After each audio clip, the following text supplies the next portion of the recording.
Hello, good afternoon, and welcome, ladies and gentlemen, to an all-new season and series of racing here at the Sim Racing Collective. That's right, TSRC is back for 2026, and after a couple of brilliant one-off events, we are here for our first championship campaign of the year. And what better way to open things up with an all-new championship? Because here today, we open up the first ever season of our Porsche Cup Championship, dedicated to the Porsche 992.2 GT3 Cup car, only added to the iRacing simulator as of the back end of 2025. It is the ultimate edition of the German marqued Master of Machinery, featuring what is a flat 6 4-litre engine mounted over the rear axle, rear engine wheel drive being core and integral to the performance of Porsche. A 520 horsepower output is backed up by a major amount of aero work and also the introduction of electronic systems to the car. Whereas back in 2025, Porsche Super Cup regulations said that you were not allowed to run traction control, that's TCS, or 30 anti-lock braking systems, that's ABS. Here in 2026, we have gone the way to introducing those systems to make the cars far more approachable to the gentleman and beginner driver,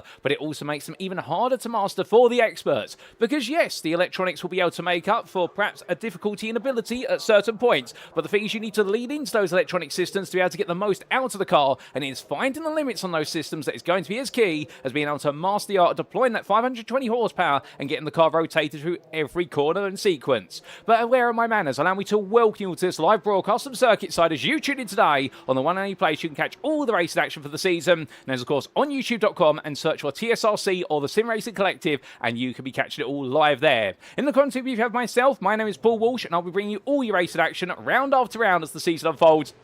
We have an absolutely incredible round of race ahead of us, and we're very much looking forward to opening things up here today for round number 1 of 5. Now, where exactly are we for our opening round? Well, we're at a modern circuit, one of the younger circuits on our calendar. It is none other than the Autodromo International du Algarve. But many of you will be wondering, where exactly is that? Well, if we said Portimao circuit, you'd probably know exactly where it is. Straight away, it is near Portimao City in Portugal. We're in the Algarve region of the country, which is where it gets its formal title from. But this circuit, only opened in 2008, has very quickly emerged to be one of the premier circuits in the modern era. Whilst it may not be as long as the likes of the Circuit des Spa-Francorchamps, nor the Nürburgring Nordschleife or the Green Hell, it is a circuit that's gained a reputation for being very much just like them over the course of its 2.85 mile length, and that is because it is a circuit that is young in feel, but very much old school when it comes to its layout. With the fact it's got a wide open racing surface, it's very modern in that regard, and it offers overtaking opportunities at perhaps every corner of apex. However, with its running elevation changes, which weave their way for its 15 corners, it is a circuit that feels very much like the early days of the Circuit des Spa-Francorchamps, or indeed the Nordschleife, and the fact that this is a true driver's circuit, and one that doing a qualifying lap well at is going to feel fantastic, but getting absolutely right in the race and taking victory is going to feel so much more rewarding. So as we get ready to go racing today, let's take you through the format, because we have 2 formats over the course of this season. We have our main format, which is our feature race rounds, and you'll see one of those today, as this is a feature race round for round number 1 of 5, and we also do have our sprint round format, and we'll introduce those as well.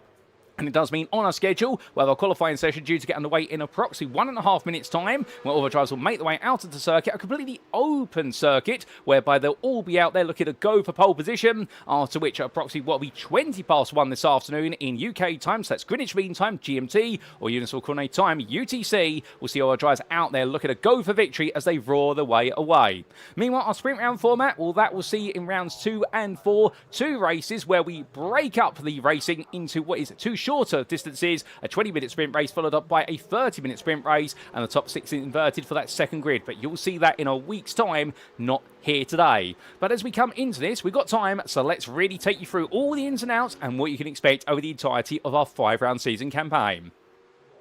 So as we can see, taking a look to the schedule then, we open up today because it is Sunday the 8th of February, and it'll be at 1 o'clock every week on Sundays that we see all the racing get underway with the qualifying sessions, so you don't have to worry about being on different days. The only thing you've got to remember is it's every Sunday from now all the way through to the 8th of March. But as we kick things off here at the Algarve Grand Prix circuit, after which we'll then be making our way all the way to Japan for the Fuji International Speedway. There is Grand Prix in round number 2. We'll have the first of our 2 sprint race rounds on the foothills of Mount Fuji, and then we'll be making our way all the way to the US of A, so heading across the Pacific Ocean, and we'll be arriving in the US state of Florida. And there we will definitely see at the old airfield, the bumps and bounces of the cars will definitely be on display as our drivers take on its old tarmac and also its modern asphalt. That'll be in round number 3, another main format round. Then in round number 4, we make our way to the United Kingdom. We go fully around the globe and come back on ourselves to the European continent for the Auto Park International Circuit. Absolutely synonymous with Porsche Cup racing, particularly in the United Kingdom with the Porsche Carrera GB Cup. And that'll be for round 4 with 2 sprint races there on the 1st of March.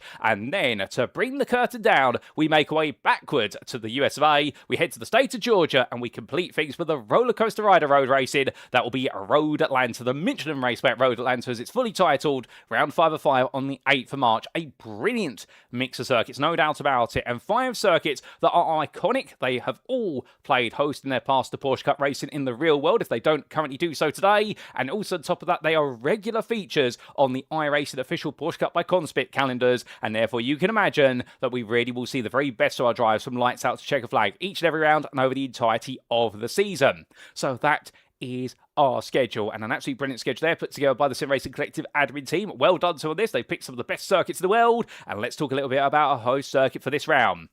We open up the Grand Prix out at the Autodromo International do Algarve, located near the city of Portimao in the municipality which it shares the name in the Faro district of the Algarve region. This circuit 15 corners in length, and a huge thank you to iRacing.com for their absolutely brilliant simulator that enables us to see it in a 2-dimensional layout. However, the one limitation of such a diagram is you don't get to see all the elevation changes, and we will show you what those look like when we ride on board our drives in qualifying. Qualifying has just started to get underway. We will cut to it in approximately 2 to 3 minutes time. Now, as our drives roar the way around here, they'll charge their way down the extended start-finish straight and make their way into Primera corner at turn number 1. That opens up a triple right-hand sequence which sees the apex speed very quickly be whittled down to the best part of approximately what will be 50 miles an hour at the apex of Lagos hairpin at turn number 3. Now it's a switchback as they'll make the way uphill through turn number 4 through the left-hander that's heavily off-cambered, and it can lead to cars going around on their rear end, particularly on cold tyres in the early stage of the racing, if they're not be able to manage the oversteer element that arises, and it'll be downhill they'll roar all the way into the hairpin at turn number 5. There we can expect 2-3 wide under braking over the course of the race distance, and as they exit out, they'll be uphill through the bend of 6, and then downhill into turns 7 and 8, which will see our drivers weave their way to Samsung Bend. Then they'll eject their way out of the corner. It starts off camber, but becomes cambered beyond the apex, and they'll make the way over the crest and down through turn number 9 before going uphill into Portimao Bend at turns 10 and 11. There it's all going to be about braking at the apex of turn number 10 to set up the approach for turn number 11. Get it right, and you'll carry all the speed, go through the curve of 12, and back uphill once again for the final 2 hairpins a lap, turns 13 and 14, which switch back on themselves, and it'll be downhill for the right-hander at turn number 14 at Sagres Bend to then roar their way over Gout Bend. I say over, not round it, because it is a huge elevation rise, which then sees our drivers plummet on down the exit and roar their way onto the start-finish straight to complete lap and do it all over again. It really is a mouthful, this Portimao circuit, and well, you'll see exactly what we do ride on board with a driver or 2 in qualifying. Now, as for our rules, a quick reminder of the rules. Our drivers are all aware of them, but we'll bring you up to speed with them in case you're new here. This is a fixed setup series with car fuel loads restricted to 55 litres. What that does mean is it will mandate a pit stop in the race today, given the fact we are expecting the racing to be 60 minutes in length plus the final lap. And these fuel tanks, well, from speaking down the paddock, our drivers have been evaluating. These fuel tanks do last in the best part of the region of 30 to 40 minutes, depending on the circuit and how much fuel usage. Therefore, fuel saving will be beneficial, but you can expect the drivers to all have to come into the pit in order to take on fuel. Changing tyres, meanwhile, will be entirely optional. In terms of the qualifying session, it is an open qualifying format, and what that means is you will see every car out of the circuit together, albeit our drivers can choose to go onto the circuit and come off it at their own volition, but they are not in isolated qualifying sessions. So therefore, the best part of almost 30 drivers here today, out of our 40 entrants, you are going to expect it's going to get quite crowded out there when you are splitting sub 3 miles amongst 30 or so drivers. You do the mathematics there, it's not much space. Now, when we do go racing, the race shall commence by a standing start as the tradition of Porsche Cup racing, and each driver shall have 1 fast repair available should they need it. We may see drivers come into the pits for fuel, alternatively, if they've picked up a drive-through penalty, and that will be if they've accumulated 17 or more instant points, which will be for off-tracks, loss of control, and also for contacts with other drivers. Meanwhile, all race stewarding, where there's incidents between drivers, will be conducted post-round, as is the standard Sim Racing Collective policy. Without further ado, ladies and gentlemen, it's enough rules and regulation. We're not all here for that. We're all here for Porsche Cup racing this afternoon, so let's make our way back to circuit side. And as we do, well, our first lap times are starting to come on the board here, and well, we've got plenty more time in this qualifying session. We still got 60 16 minutes or so, as we do see Tom Davidson making his way on around here. And he set the benchmark at a 1 minute 43.442.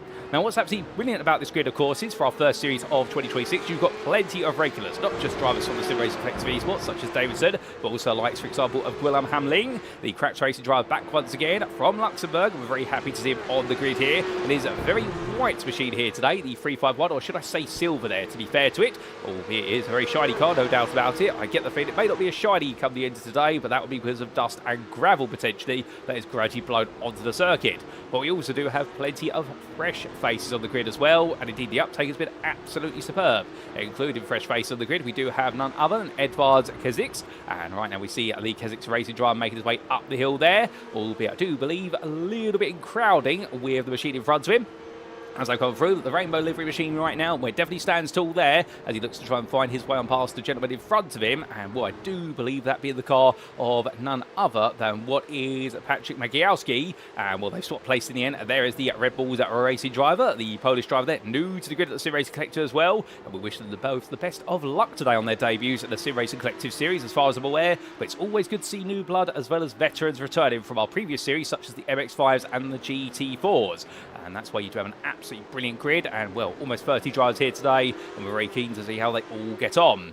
Meanwhile, one of our drivers, of course, who has a reputation for being one of the quickest when he's on the Sim Racing Collective grid, Jamie Nuttall. You give him a car and you tell him go win, he will find a way to do so. It doesn't matter if it's an MX-5 or a GT4, he finds a way to put himself right up front from the outset. And as he tiptoes his way around right now, well, Nuttall, much like many of them, I think are going to be wondering exactly who's the favourite, and he'll feel as though he could perhaps be one of them.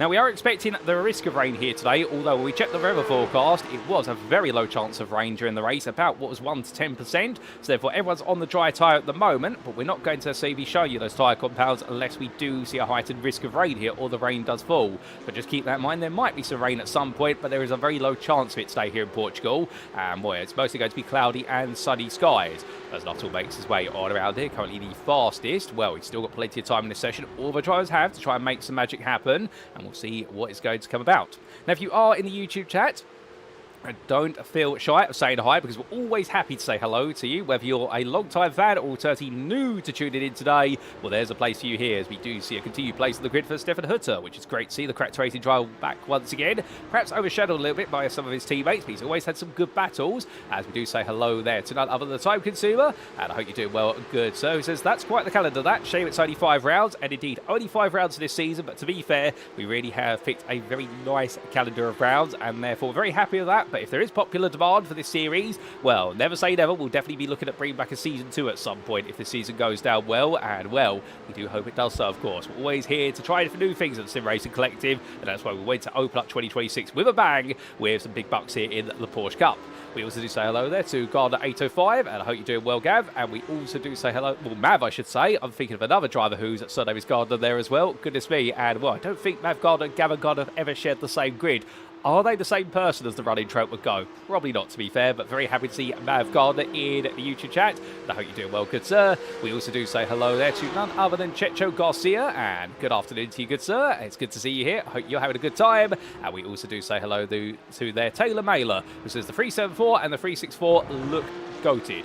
And well, or low-key goated there, I think that's what the low-K stands for. You'll have to help me there. I'm not too brushed up on my modern terminology, to be fair. Indeed, I struggle whenever I say to people that may be low-key poggers, and they all look at me and wondering what exactly am I on about. But then again, I don't really know the modern slang. I come from the era of London slang, where it's all about apples and pears and Lucy Roots boots. But as we do continue to see Joe Pinder try to lay down his marker here with some fast boots in the 22, well, we also do look to your 364 of Marlon Schwab here, that lovely livery machine for DLR FP1, and the 364 driver from Germany here in his fellow country's machinery. And well, that's not necessarily going to give him a boost, but you never know, to be fair. A bit of national pride on the line, it always does help. And as he roars his way up the hill, currently what is our 16th fastest. But from him, we look to the 374 as well, and that is Samuel Kremers, who this is the first time I've seen him on the grid of the Sim Racing Collective series. He may be a longer-standing veteran, and we're very happy to have him here, currently the 10th fastest, and hoping he can do a little bit more, as Liam Giles has just moved his way up into 6th place. And as they make the way down, well, has Marlin Schwab raced in this series before? Marlin Schwab has definitely raced in our GT4 series, if my memory serves me correctly. Samuel Kremers, meanwhile, has not, I do not believe, at least not for what I covered in 2025 with the MX5 Championship and the GT4. But we definitely have seen Marlin Schwab out there, and we're very happy to have him back again. And indeed, the DLR FP1 team in full swing here today. But you know what we need to swing our way into? We need to swing our way into an on-board lap with one of our drivers. And who better to try and grab a lap with very shortly than one of our drivers a bit further up the running order, someone who has perhaps just got to the grips of the Porsche Cup car a little bit quicker than their peers. But as we do see Kremers making his way out to the final corner, well, is he going to stay out? Yes, he is. Let's jump on board with him for a flying lap. He's making his way down towards turn number 1, and as he does so, the 374 driver here getting ready to go onto the anchors for turn number 1. Looks over to his left-hand side here, nice and early on the brakes, all the way down from what was top gear to third. Oh, goodness me, fighting with the steering wheel there as he comes through two, and in towards 3, and now onto the brakes he'll go for Logos hairpin, all the way down to second gear, braking 100 metres from apex. Now immediately over to the right here to open up the left-hander at turn number 4. You've got to be careful with the steering inputs there, you've got to be very gentle. You see Kremers absolutely fighting with the car, and now make his way down the hill in towards turn number 5, brings the car right over to the right side. Onto the brakes about 150 metres from the corner, normally, but goes deep there. That's not the way you want to do it. You can use that as a switchback line in the race, but in qualifying, that's not the ideal line. Now coming over the rise to turn number 6, it's still going. And bring the car over to the left out to open up turn number 7. Dab of the brakes here, get the weight pitch forward, and now just let the car roll into 8, into Samson Bend. Let it run deep, drop to second gear, and now full throttle, blast you out the hill, use the camber of the road, and now over the crest and down in towards turn number 9. Or should we say up into turn number 9, because it begins to go uphill through the apex, and now over the rise in towards turns 10, 11, on the brakes on the outside, straighten the car through 10 to set up the run to turn 11, second gear there at the apex, and now back down, here he goes, in towards turn number 12, and up through left hand in towards turn number 13. Lets the car roll out to the right, onto the brakes there from fourth down to second, braking at about 100 metres, and India braking a bit prematurely there, Kremers. He knew what he wanted to do, but I think they're just leaning a bit too heavily on the brakes compared to what his target was. Now down in towards turn number 14, offline here, given the fact he was slightly put offline from his exit at 13, but still as he makes his way through, he has been the perfect lap from Kremers, but understandably he's still getting to grips as he goes into Gout Bend. So an unsighted corner there as you come over the rise, you cannot see the actual apex, and Kremers then decides to come into the pit lane now, I think realising that perhaps he needs a new set of tyres here, and just to give himself a small bit of a breather. But thank you to him for an on-board lap from Samuel Kremers, and we look forward to more later on in his qualified session. But Todd Davidson in the pit lane at the moment, he is 2 tenths faster than this man, Jamie Nuttall, for Cracked Racing. And these two drivers right now will definitely a little bit of a part of the rest of the field. They are best part of what is 1.5 tenths ahead of Kieran Sharp.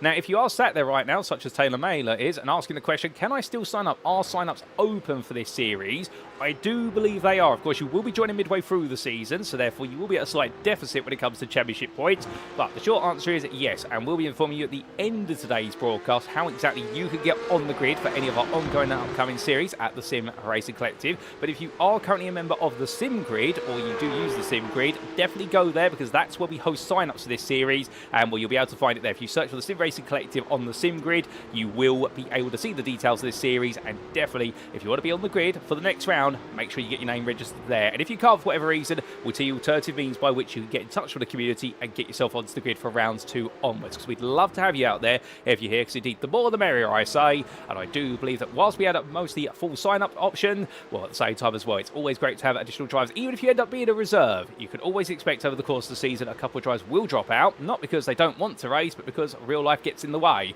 as it does for everybody. But it doesn't there for Mikel Estevez, as the Spaniard goes into 6th. That's a great lap from him, jumping all the way out from outside the top 10. He is 6.5 tenths off of your pole sitter, with 7 minutes left on the clock here, and well, apart from the fact our top 2 have broken away a little bit in terms of this qualifying session, when you look from Sharp downwards, it's getting a lot closer between drivers. Now, let's talk a little bit about this Porsche Cup car, what makes it a very interesting car.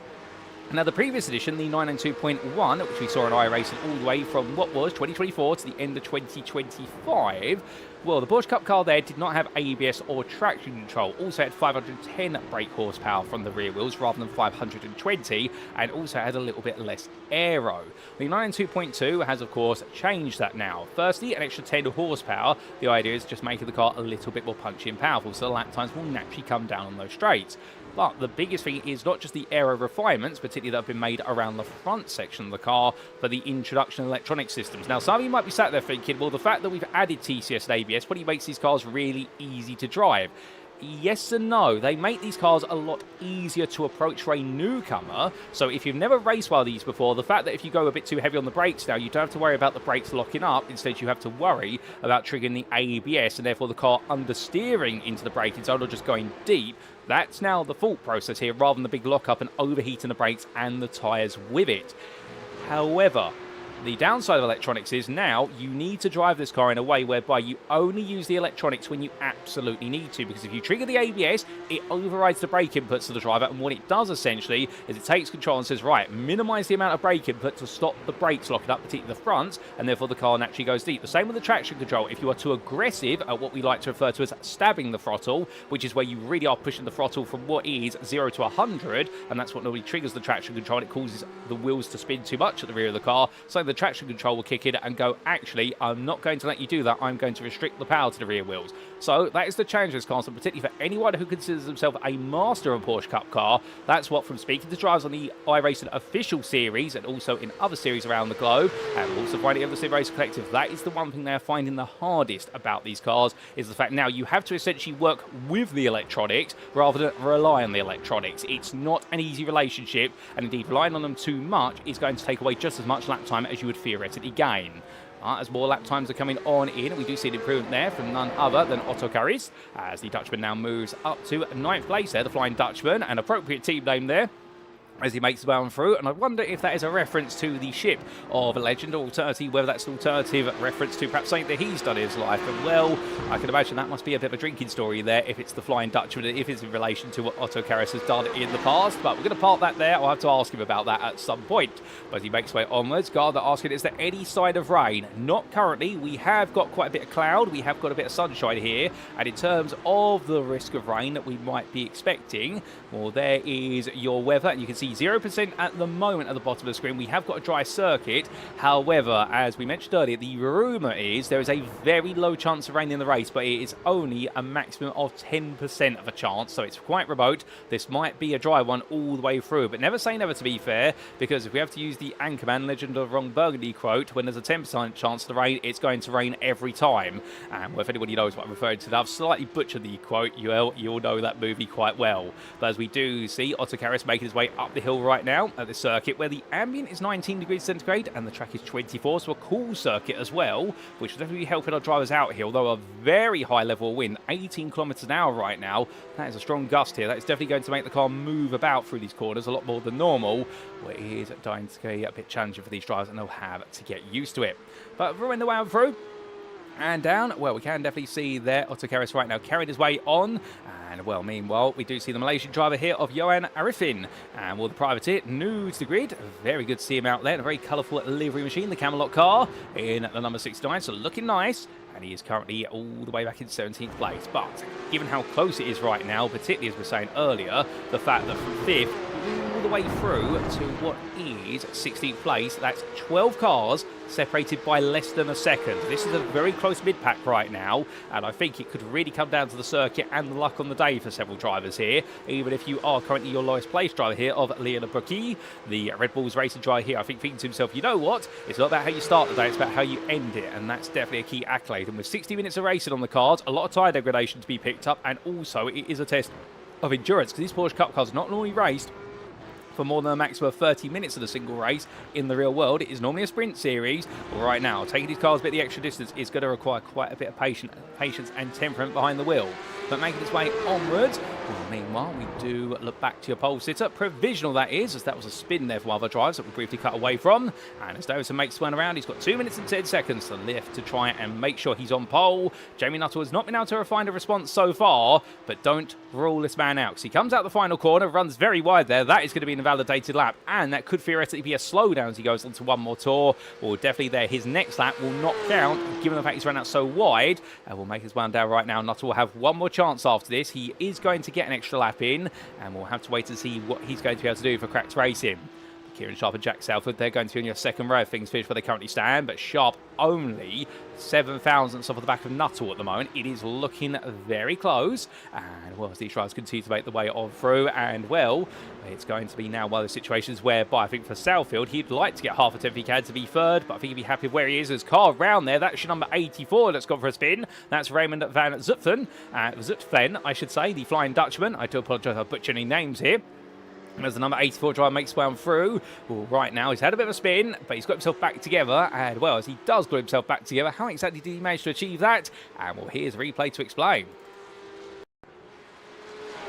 So this was Van Zutphen going around there, and, well, he'd already got around. He's rolling backwards at that point, so he decided to let the car gradually roll back and then park it up there. And, well, that was the Flying Dutchman's story, if you will, as he then had to turn things around quite quickly.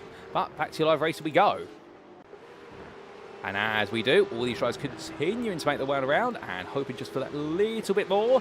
But as Van Zutphen makes his way on to what will be his final qualifying lap, right now, can he get himself on the 10th row of the grid? Can he get himself to the back end of the top 10? Can anybody else improve here? Well, as soon as I say that, Gwilym Hamling does. He improves the second there. Nice work for the Cracks Racing driver. Puts himself only 200ths faster than Jamie Nuttall. And Nuttall right now, will he have a response? He comes to the line with 20 seconds left on the clock. He's into the pit. Nuttall does not carry on, so he decides to throw in the towel in this qualifying session. And, well, I'm not sure if he's aware of the fact he's not starting on the front row. He's starting on the second row at least now. But we will see what's to be, as meanwhile Martin Blankensteiner comes across the line. And the Cracks Racing driver here from Denmark. We could always expect it to have some late last-minute magic. Well, he's going to try and do some more of that today, as we do see Quinten van Wingerden as the TSRC Esports driver comes across the line. He does not improve from 16th, and I think most of our drivers now may not be improving here. This may be a bit too late in the day. Kieran Sharp comes on through. He does improve. He jumps up to second now to Sharp, only 200 slower than Davidson, so it could be a Sim Racing Collective Esports lockout on that front row. Meanwhile, Gwilym Hamling has had to go to the pit lane. He's picked up a meatball flag for damage to the car at some point, so hopefully he can get that fixed before we go green flag racing. But Sharp now into second. Who else is out there? We do see Edvars Keziks, as we do see the number 24 driver coming to the line. What's it going to be here for him as he comes on through? He does improve, but it's not enough to move him up. It's a 42.878. It now moves him an extra half a tenth ahead of Felix Smoggy, who'll be starting 7th for the most. Who else out there? Well, William Chandler. He's a name that we need to talk about. The Cracks Racing driver, who normally is very quick, but here today the best he can do is 12th. So it's not quite worked out for him.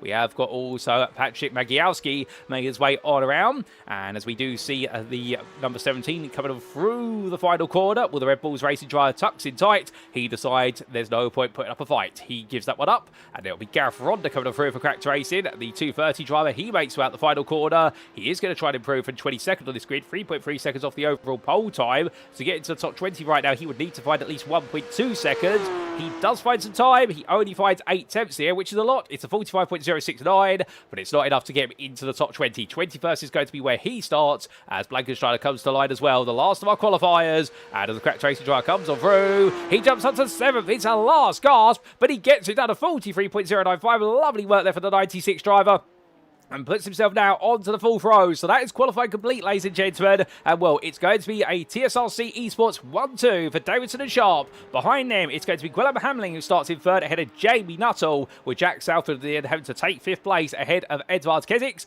And then completes that top 10. It'll be Martin Blankensteiner, Felix Smoggy, Molly Schwab, and Mikkel Estevez, with the Spaniard just creeping in there right at the close of qualifying. What a session it's been. And indeed, right now, all the drivers immediately show they've got to grips these Porsche Cup cars. And, well, they may be tricky cars to learn, but right now they've definitely learned them well. But what will we see over 60 minutes of racing? That is what we're about to find out as we get ready to go to the grid.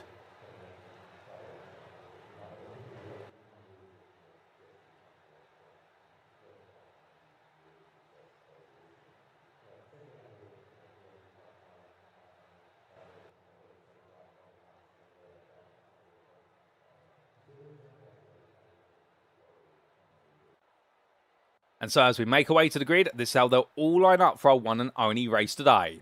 Tom Davidson takes pole position in the maiden pole position of the series for the Sim Racing Collective Esports ahead of teammate Kieran Sharp. 200s between the two of them. Then it was Gwilym Hamling started third for Cracked Racing ahead of his teammate Jamie Nuttall. The theme of two teammates together stops on row number 3 with Jack Southfield for the TSRC Esports team just ahead of Keswick's Racing Edvards Keswick. Then we have on row number 4 Martin Blankenstein of Cracked Racing ahead of Felix Smoggy, with the Cracked Racing try join his teammate but just ahead of DLR FP1's Marlon Schwab. Then on row number 5 completed it is going to be Mikkel Estevez there for ZRT Momo. He will round off your top 10 there, the Spaniard, just ahead of 11th place driver Otto Keris, the Flying Dutchman, in the company of none other than Liam Giles, who rounds off your top 12 for Cracked Racing.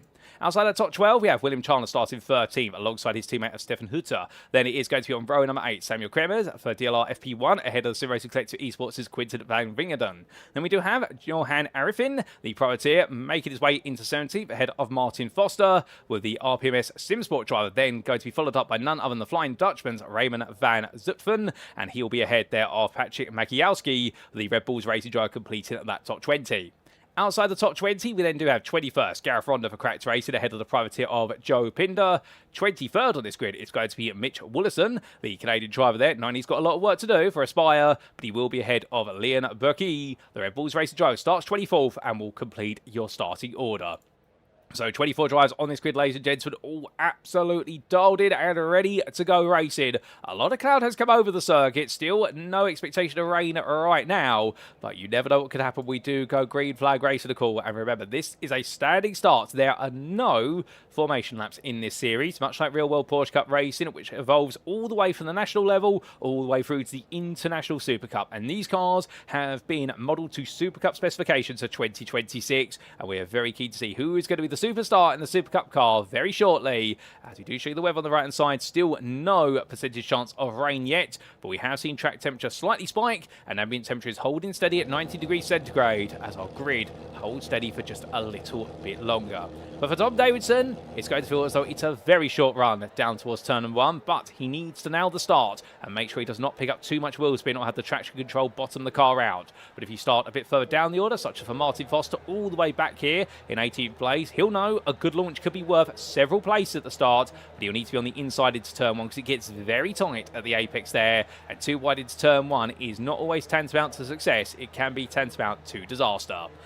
We'll see what he can do. We'll see who's the bravest of the bunch, ladies and gentlemen. As the grid is all set, here's Tom Davidson again. We look to the front of the field, and as we do, we are now waiting for the last car to slot in at the back of the field. I think it is there, and well, very shortly, we're going to be getting the lights. So here come the lights, ladies and gentlemen, for the first time this season. It is going to be 1, 2, 3, 4, fire lights!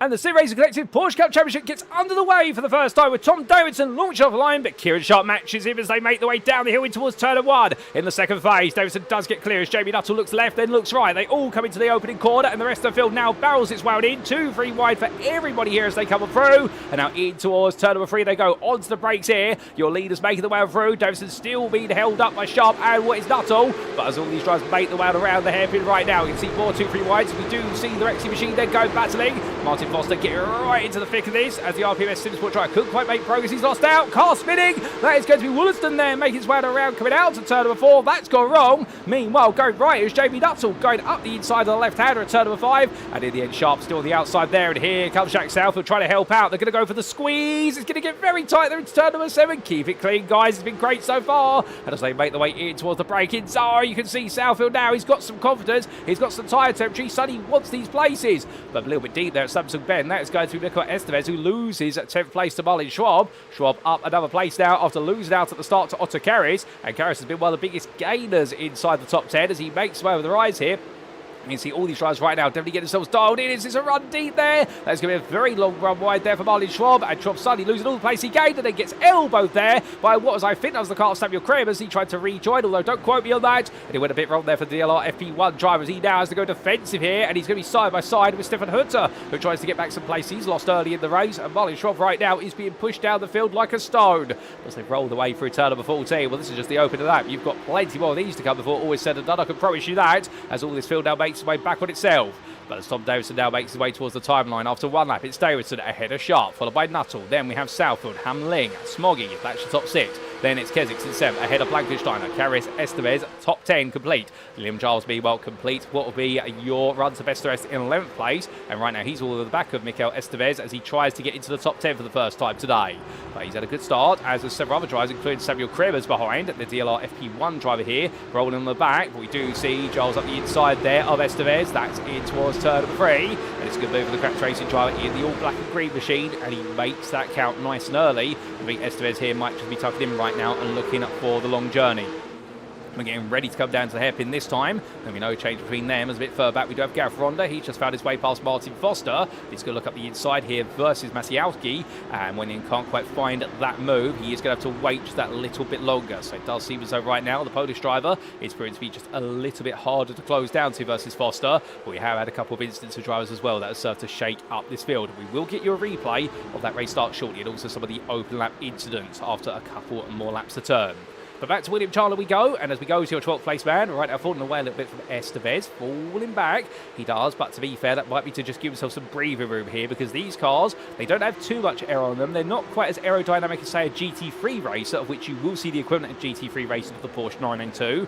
However, the key point being here is the fact they are quite sensitive to the dirty air off of the car in front, and what already is limited aero, particularly with that huge rear wing on the back, they need every little bit of aero they can take in the corners in order to be able to carry that corner speed. But dirty air always upsets these cars, and particularly when it's a fixed setup series as well, you cannot set up these cars to run in dirty air. You will all run in the same spec car. It's all down to the driver and what you do with the machine. And that's exactly what Guillaume Hamling is going to be thinking here, as he's under pressure from Edouard Kezix.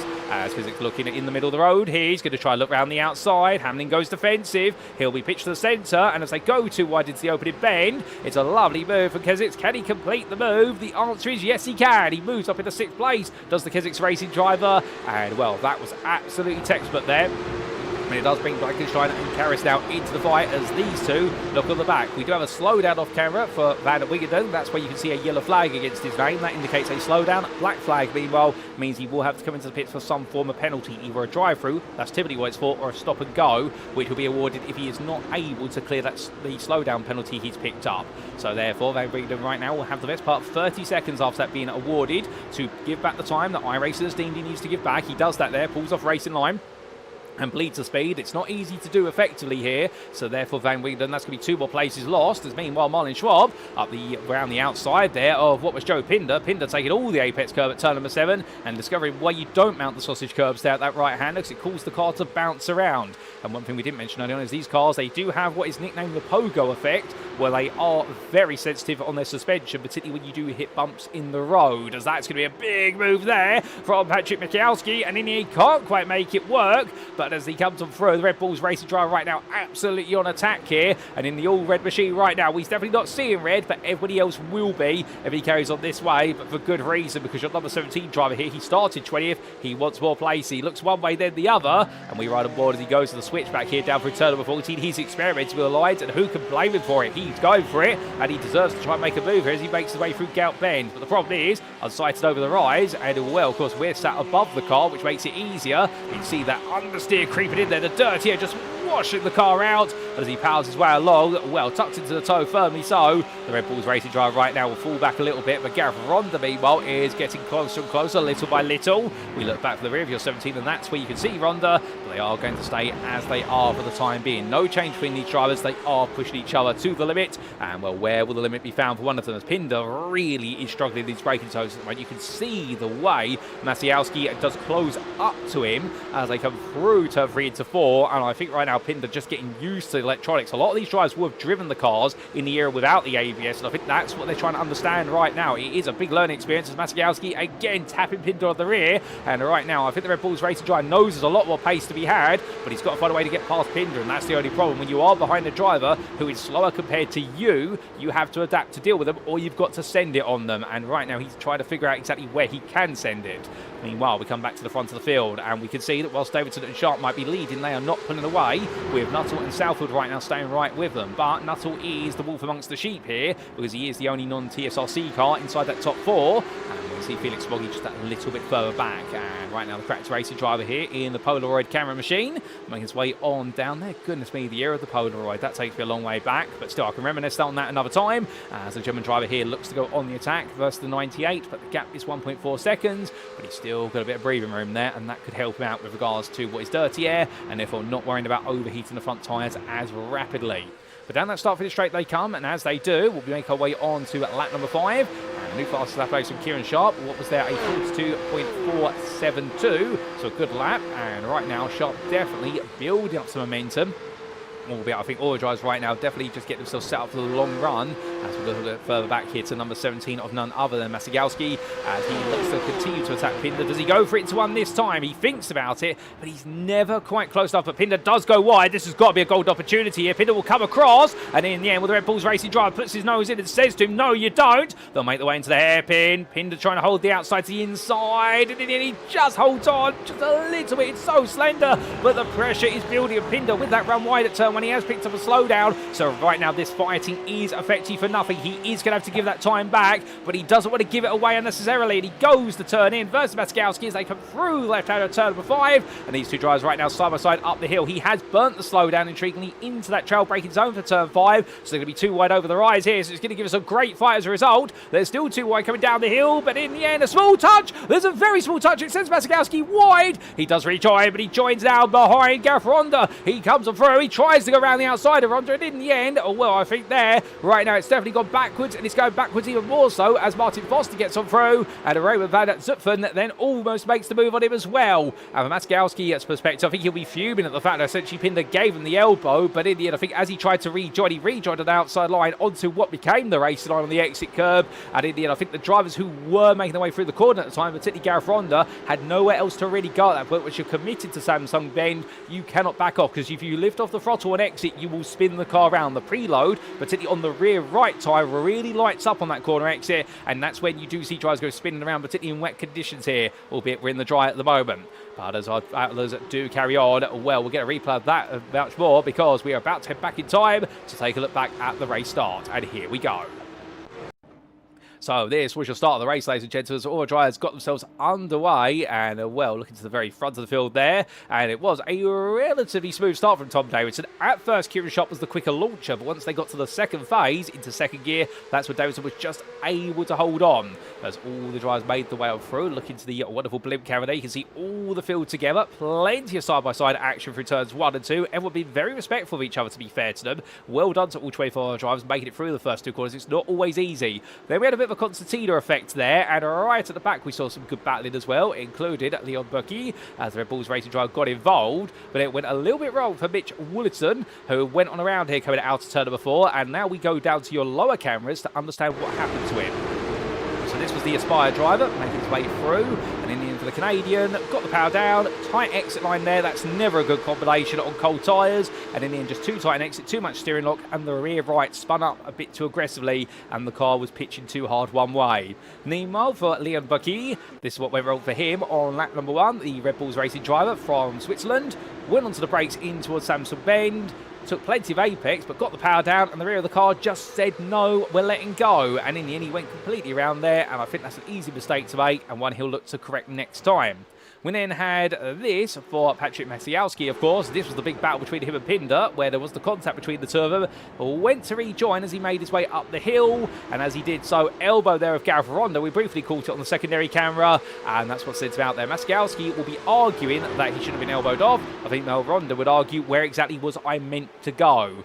And well, those are some of the stories from the start of the race. But back to your live pictures we come. There's still plenty more stories to be had out here. We come back in perfect time to see Nico Estevez under pressure from Karras and Chandler here. But Karras and Chandler are going to fight each other now as they come out of the right-hander, and as they roar the way onwards. Well, we also do have a question, what exactly happened to Leon Burkey? We did see what happened to him only months ago, but there has been a further incident for him. We will get you a further replay shortly, ladies and gentlemen. Meanwhile, we do see Chandler fighting hard here with Otto Karras. Well, Karras all over the back of the locking bad crash at the moment, but so is Samuel Kremers, and so is Johan Arifin. And the Malaysian driver here, I think, hoping that perhaps there's going to be a doorway he can open. But we're right on board with number 69 driver, and as he heads onto the brakes here, we're all over the back of the man in front of him, really pushing him hard. But the problem is right now they are all literally running the pack here, so therefore the pressure you've got on the guy in front, that adds to the pressure on the guy in front of them, and vice versa. It carries on, and everyone right now, I think, will be hoping that they're able to find a way through somehow, but it all comes down to the pace set by Estevez at the very front of this 5-car group, with a 2.5 second gap back to Van Wingerden, all the way back in 15th place. As the fight for 10th definitely starts to build up, fights further up the field are calming down a little bit, but I think some drivers are now moving into the more strategic stage of this race. As Johanna Riffin, meanwhile, I think he's not quite ready to go for strategy yet. He wants to make that move. So he gets a lovely run through turn number 14, but the problem is he gets that close. The concertina effect, it just means you can't get the power down as much as you would like when you get that close at corner apex, and instead you've got to be a bit patient. But here we go down the start-finish straight. Edge build up into 6th gear here. Now full throttle every step of the way. He's getting closer and closer. It's less than the 10th now. He looks to the inside. Is everything going to go for it? Yes, he is. But in the end, has he got it on the brakes? Not quite. Can't lean too far into the braking zone on that trail brake. And then in the end, well, he shows his intent, but it's not quite enough as he now makes his way up towards that hairpin, knowing that he needs to be about half a tenth close to the exit of Gout Bend. And next time around, he might be able to make the magic happen. Martin Blankensteiner, he's under pressure from Liam Giles. As Giles right now in the 29 behind, he still wants to try and find that 8th place. And Blankensteiner's going to go very deep. He goes so deep in the end. He opens up the door and plenty of real estate. And Liam Giles says, well, thank you very much. I didn't mean it like that. And Blankensteiner there making a small error, but thankfully able to keep it on the road. Picks up some marbles on the tyres. He will lose a bit of grip for the next couple of corners, but after that he should be back up to square one. And he will look to go back on the attack once again. But we have had a question exactly what exactly happened to none other than Leon Burke, who did have a small moment earlier on in the race, but he's then had a further incident that's cost him places, and this was what happened to your Swiss driver, and here it is on lap number 5. So the Red Bull's racing driver by himself, making his way downhill in towards turns 7 and 8. And took a lot of apex curve there at turn number 7. And in the end, hitting that curb, sent the car very sideways and rolled along, gracefully getting it parked there on the outside of the road. But unfortunately for him, that's going to have cost him even more time. So added to his incident right towards the start of the race, for Leon Burke, that explains why he's the best part of 40 seconds down on the field. But as we do look back to your live pictures, still more to come, no doubt about that. As we are only the best part of 14 minutes into the race, we've still got plenty of time here, and the headlights are on. It is getting dark here in Portugal already, and I think that's a sign of how much cloud we've got coming over the circuit at the moment. Still no sign of rain now, but then again, never say never. To keep you in the frame of mind, they are all on slick tyres here. Nobody gambled on the start on the wets. I think that was a sensible decision. We've got a very small chance of rain, if that. As we do say hello there to Bruno Rodriguez, who says Vamos Miguel, and that is in reference there to Mr. Estevez, who right now is running in 10th place off camera, but good to have you with us, Bruno, and I hope you're doing well. And we also do say hello there to Yen CS007, who says Kerr Kesix, and cheering on there none other than Edvard Kesix, who right now is chasing after Felix Smoggy for 5th place. And going all over the rise. Well, we can see Kesix right now after what was a good start. He now has found his limits in terms of how quickly he can close up to places. But at this point in the race, understandably, I think a lot of our drivers, particularly inside that lead group, are now going to be thinking about the strategy.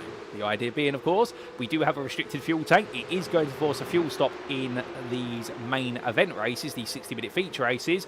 And the expectation is the fuel tank will go just over the halfway distance. Now, how exactly do you want to play strategy here at the Algarve circuit? Because we've already seen in the opening 15 minutes of racing that there is plenty of opportunity for you to be able to make moves. In fact, we're going to hold the phone on that because we have got some moves going on here, as Otto Karas has just found his way past Samuel Kremers, and Johan Arifin is there as Arifin goes all in on the inside. That's a very bold move there from the 69 driver, but to be fair, Kremers gave him all the space and plenty more, and then they've swapped the placing around as they come down the hill. But as they do in the two similar livery machines, however, do not be mistaken, they're not part of the same team, even though they look as though they are. Indeed, these three drivers right now, all separate teams, all fighting for glory, and in the end, Arifin makes a lovely move there to turn 13, and Kremers does not have a response to it, other than to tuck back into the toe. But how exactly did that start, I hear you ask, and here's the replay to explain. It was much earlier on lap number 9, as we take a trip back in time. So this was the two drivers making their way down towards turn number 5. Kremers was on the attack here versus none other than Karas. Went up the inside there, went very much in, door to door as they came through the corner, and Samuel Kremers decided the only way he's going to get this started was by going up for quite the launch. But then, as they made their way up the rise, Otto Karas still behind them as they came on down. And at this point, Karas then tried to come back at him. It was in towards turn number 8. Was there a bit of a slip for either driver here? No, there was not. And then as they came over the hill and down in towards the next sequence of corners, turns 10, 11, was there an attempt here for Karas into the braking zone for the Flying Dutchman? The answer was no. So the move was changed there, but then there were, in fact, yes, there was an attempt. That was a lovely line there from Karas, and well, in the end, it would have worked if Kremers had not been able to get the car stopped and turned in time, but then it was all under braking here, and well, they all got it out of sorts. Samuel Kremers in the end lost out by going deep, and that is how Johan Arifin made his way ahead. So brilliant fighting between those three drivers, and and indeed one of the highlights so far today. But back to your live racing we come, and as we do, well, has there been any other change to the foot? Not quite so at the moment. Indeed, everyone seems to be a bit stationary. Although saying that, Martin Foster immediately says, well, what about me? I'm going to make a move, as he tries to find his way past Maskowski there. Can't quite do so, but he is definitely trying to put the pressure on to the Polish driver, is the Briton. And the RPMS SimSport driver right now in the Rexy livery, of course dedicated to AO Racing's GT3 entry in the World Endurance Championship, which does have an iconic following, to the point you can actually get a logo model of Rexy now. And I do believe there's also the female counterpart of Roxy, the pink machine, but I think it's actually transitioned from a GT3 to an LMP2, if my memory serves me correctly. But meanwhile, going around the outside there, oh, what on earth's happened to Masagowski there? Just goes straight on and parks up. Well, something's wrong with the car, and well, he's not happy of it. Has something broken? If so, he might be tied to the pits, but that was a bit of an odd moment there. Martin Foster in the end, well, credit where Studer both tries. Foster went around the outside thinking he was just making a move as he weaves from side to side here, and as he does so, well, is there something happening? Has he witnessed anything? I can't see any rain looking out my content booth window, but definitely something's gone wrong for Patrick Masagowski, who is still parked up. He is not going anywhere at the moment as I look on my other cameras, and right now Masagowski still parked up on the runoff area at turn number 14. So something has definitely gone wrong for a number 17 driver, and he's just towed to the pits. So I think something's broken on the car, and he doesn't understand what, and they're going to have to look at it in the pit lane. That is going to put him a lap down. So that's a surprise and not a welcome one. We'll see if we get a replay of the on-board for Maskowski, see if we can hear anything going wrong, which sometimes we might be able to. But coming back to the front of the field, Tom Downton right now, your leader, has put a 9/10 of a second gap between himself and Kieran Sharp, but it's not enough to feel safe. What's interesting, however, is that Southwood and Nuttall have changed their places around recently. So Jamie Nuttall has fallen back into fourth. It is a 1-2-3 for the Sim Race Collective, but do not rule Nuttall out of this one right now. I think his game plan is going to be a much more astute. Let them all lead the race. All I need to do is follow them, and if I can save the fuel, I might be able to pick up the places later on, because fuel saving here will be worth quite a bit of time, because we are expected to put a sizable amount of fuel back in the car. Remember, we are running 55 litres standard in these fixed setup cars, and we're expecting that fuel tank to get our drivers 5 minutes over the half race distance. You do the mathematics there, we are expecting a lot of fuel to go back in, so every litre you can save on this opening stint, well, it's a litre a second typically, if my mental memory is correct with regards to how much fuel goes into the cars, so the rate of fuel consumption in entry. It does mean every litre you save will save you a second in the pit stop, and it can enable you to leap ahead of your rivals. And if somebody was to save 3 seconds compared to their rivals, well, in this instance of Jamie Nuttall, that would leap him right to the front of the field where the pit stops are done. But again, that's just the theory. How it works out in practice can be very different and far in between, as they all make their way from Mitch Woollerton, who is still ongoing, but he does fall a lap down after some difficulties earlier in the race, which we saw, of course, on lap number 1, where his moment with the barrier definitely hurting him hard. And Woollerton right now in a car that definitely has got some damage on it. I think he's just trying to get to that one pit stop for the day rather than have to come in prematurely and make it a 2-stop race. But Edvard Kezic is still under pressure from Felix Smoggy, as Kezic has actually found that place quite recently, I do believe. Indeed, he has found his way past Felix Smoggy on lap number 12. He found it earlier on, and here's the replay to explain. So this was a run down the start-finish straight here, and as they dragged race their way along, the Kezic racing driver hit in the toe. A relatively straightforward pass, but how well did he do it into turn number 1? And the answer is, well, Smoggy did not offer really a counter-attack there, so the German driver just simply tucked in behind the Latvian, and that's how they made the way through towards the braking zone for turn number 3. So smooth move from Kezic. I think Felix Smoggy thinking about the bigger picture. Back to your live racing. So with that bigger picture gradually forming in the minds of so many drivers, well, we also do look a little bit further back down to Marlin Schwab. He's catching up to Van Wingerden, the Dutchman, who's gained 1 place since the start of the race, whereas Schwab has lost 7 places. And of course, many will remember that he was ejected down the order in the early stages, where he was just in the wrong place at the right time and made a very small mistake, and suddenly everyone came through as he mounts the curb there at turn number 15. But you can see the front right side of the car actually going into the air for a brief moment. That curb, it's flat, but the way the road runs is what makes the difference. As meanwhile, Johan Arifin making the difference up the inside there, Otto Kries, and takes the place there for 12th of the Dutchman. A Malaysian driver right now making another spot, having started in 17th, he's up to 12th. At this rate, he's going to be back on William Chandler shortly. The Briton, who has fallen away from the top 10, he is now 2 seconds off the back of Mikel Estevez, and I wonder whether for Chandler, he's just simply down trying to turn the pace down a little bit for cracked racing and perhaps reset the car for later on in the race, because would you change tyres at the pits here? Well, the answer is going to depend on how confident you are in running a single compound all the the way to the end of the race. Now, I'm not 100% certain, but I do believe these cars, they take fuel and then change tyres separately. But I'm sure somebody will be able to verify in the YouTube chat for me, because it does change from car to car and formula to formula on iRacing and in real life.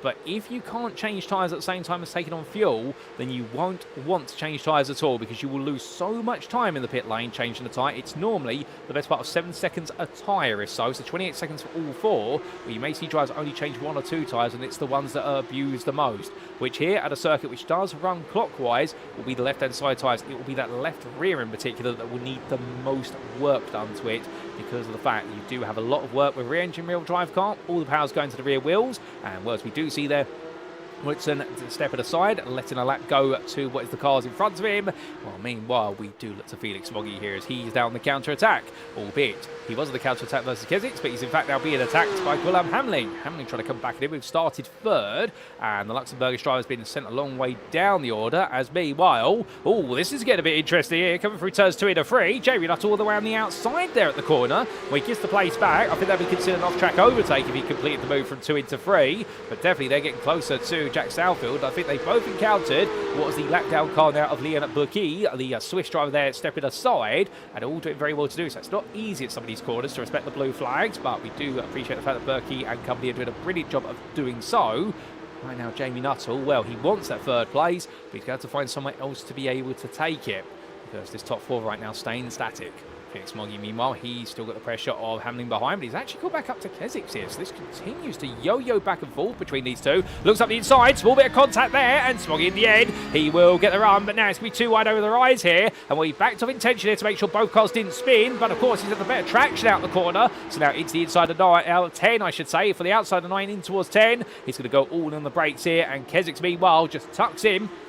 Elmo does not look for the counter-attack here, coming up in towards 13. I think Edvard Kesix at this point is thinking more about the bigger picture, which is, we're not too far away from the pit stop. Do I really need to fight him? Particularly when Guillaume Hamling is there, and also only 2.3 seconds back at this rate of knots is Liam Giles here, the cracked racing driver, who is moving forward at a gradual rate of knots. His pace is now 2 tenths a lap faster at least compared to 5th through to 7th. So this is the man who they're worried about. He is growing, and as he grows in that pace, he will get involved in that battle gradually. But Kesix is into the pit lane. He decides to go early. Now, he's definitely going very early here, but it makes sense. I think he's realised that fuel tank can go 35 minutes, and when you do the inverse mathematics, after 25 minutes of racing, your pit window will open. So Kesix comes on down. He decides to get the car serviced, and that takes him out of the running order. But this will be tactical. He wants clear track, and if he can give himself clear track on circuit, he will feel like he can put in better laps and therefore potentially leap his way into 5th place when all is said and done. So he's going to be the one to keep an eye on us. That's a big spin in front there. That is Samuel Kramer's going around. Kramer's going loose at turn number 1 of his own volition, and the DLR FP1 driver goes spinning around, and he gets himself pointed back in the right direction. It's an easy mistake to make, but it's a very punishing one. He drops all the way down to 16th place. That's not good news whatsoever for him. And well, the big question mark, of course, we do have is how exactly did that happen? Well, we've got a couple of replays to come. Starting firstly with the onboard for Patrick Masigowski as to what exactly happened to him when the car came to a halt, and we do listen to that first, ladies and gentlemen. Here we go. So this is Masigowski making his way through turn 13. Let's listen.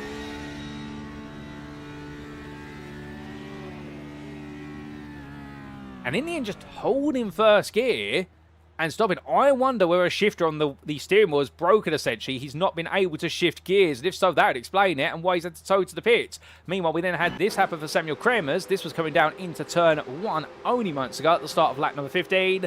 Went into the corner, took all the apex curve, launched the car into the air, and when it did come down, the rear left tyre was the first to touch, and at that point, that would have sent the car flying on around for the simple reason you've got uneven traction on the rear end, and well, that is going to be the result. That will result in a spin.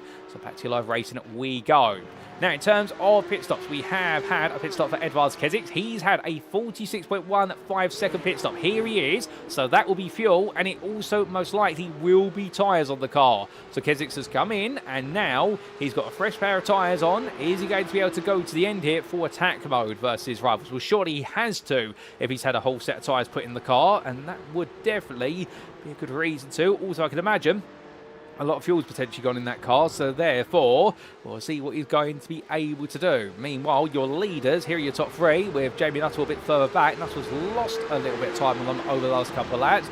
Your top 3 right now, they may all be the same team, but just to be clear, this is a Drivers' Championship only. There is no Teams' Championship in this series, so therefore, whilst the TSRC drivers might want to work together at this point in the race, when it comes to those final couple of laps, elbows will be coming out. As meanwhile, that's definitely elbows out race there between Joe Pinder and Martin Foster into turn 1. Pinder came absolutely roaring from stage left up the inside there of Foster through the opening corner, but he goes deep at 3. Foster's going to get back at him now, but 2-1 they come back to 4. Pinder foots the car on the inside and says to him, and what are you going to do now? And Foster says, well, just go around the outside of you if you don't mind. And Pinder says, I wasn't asking. And Foster says, neither was I, as they come down to the braking zone. As they head in towards turn number 5, Foster here, he's going to have to go for the switchback. Pinder outrakes himself into the corner. Martin Foster will take it back in the end. Lovely battle. Martin Foster being cheeky, weaving the car around and saying to Joe Pinder, that place is mine, not yours, thank you very much. Well, definitely there, a little bit of talking between 2 drivers, but what a battle between them. As we come back to your leaders, and well, Salford and Sharp now push each other along, and Jack Salford has found his way ahead of Sharp, coming out of 14 in towards 15, but the exchange of the place, so definitely see them lose some time to Davidson just in front of them as they come down in towards that opening corner, but not quite at the midpoint of the race yet. None of these drivers opted to come in, and meanwhile, whilst all this has been happening, we have had an incident for William Chandler, but what exactly has happened to the British driver, here's a replay to explain. So this was Chandler making his way out to turn number 11 in towards 12 and 13.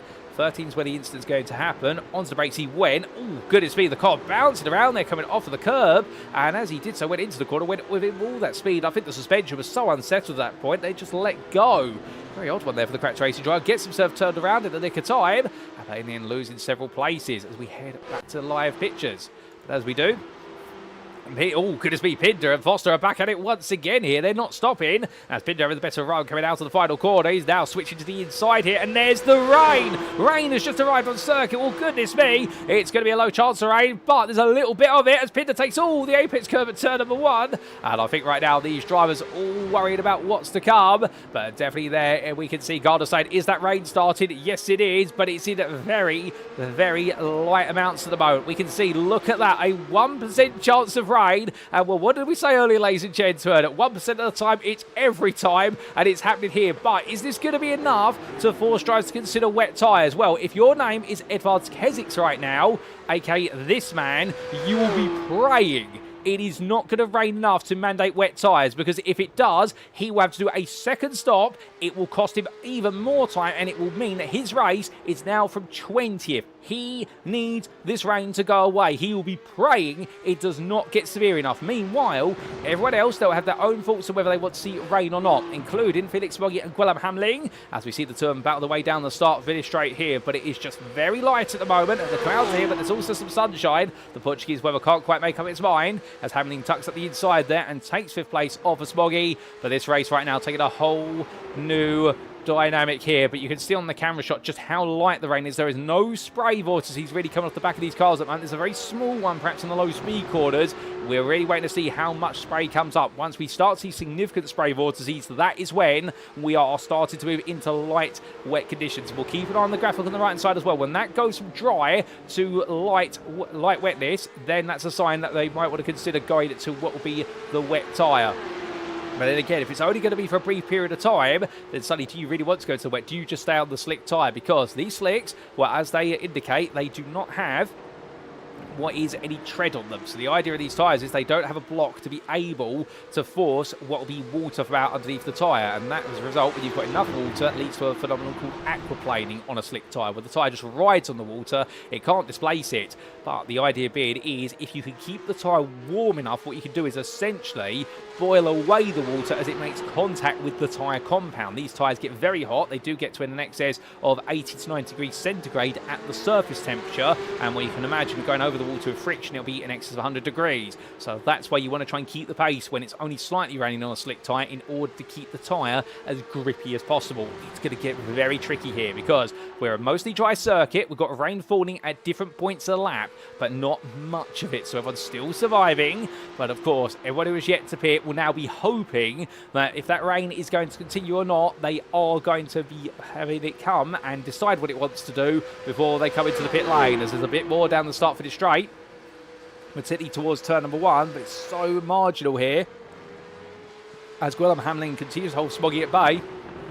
But looking back up towards the front of the field, with your top three there right now, they are starting to spread out a little bit. It does seem as though different drivers here are more set for the different conditions. Although, if you were Jamie Nuttall or Kieran Sharp in this instance, I think you need to go to a fuel-saving mode here just to give yourself a little bit more breathing room. Now, the thing that these drivers will have available to them is they will have brief weather forecast information for what will be the next 5 to 10 minutes available, so they can see which way things are going at the moment. But beyond that, it's at the mercy of what the strategy and the racing gods dictate. And here comes Foster into the pit lane. Here comes Pinder into the pit lane. They've both decided enough's enough. They cannot go any further. And well, these two have been absolutely fighting each other. They've been two titans towards the back of the grid. But to be fair, whether they've been fighting for what has been none other than 17th place or fighting for the win, it's been absolutely fantastic to watch.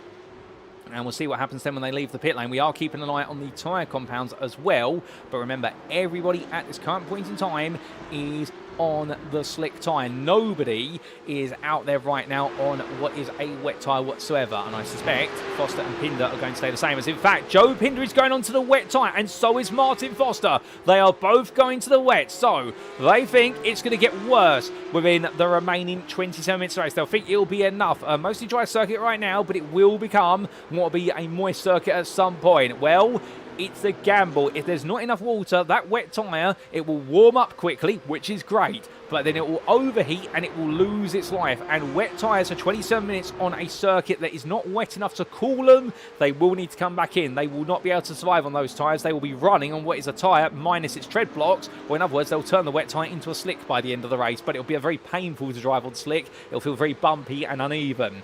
But as Davidson, Southfield and Sharp lead the way right now and stay out there, more rain falling at turn number 5. And here again, it's such light rain here, and that's the problem. It makes it such a gamble. But Foster and Pinder right now, they both leave the pits, but can they really afford to fight each other on these wet tyres right now? They need to keep them as cool as possible. I think right now, if you fight on these, you're going to absolutely rip the life of the tyre to pieces. Meanwhile, Martin Blankensteiner being pushed here by Mikel Estevez. Estevez thinking about a potential move. This would be for 8th place on the road, but we believe it's the fight for 9th place in strategy, where Edvards Kezik's being the driver in 18th is trying to come through.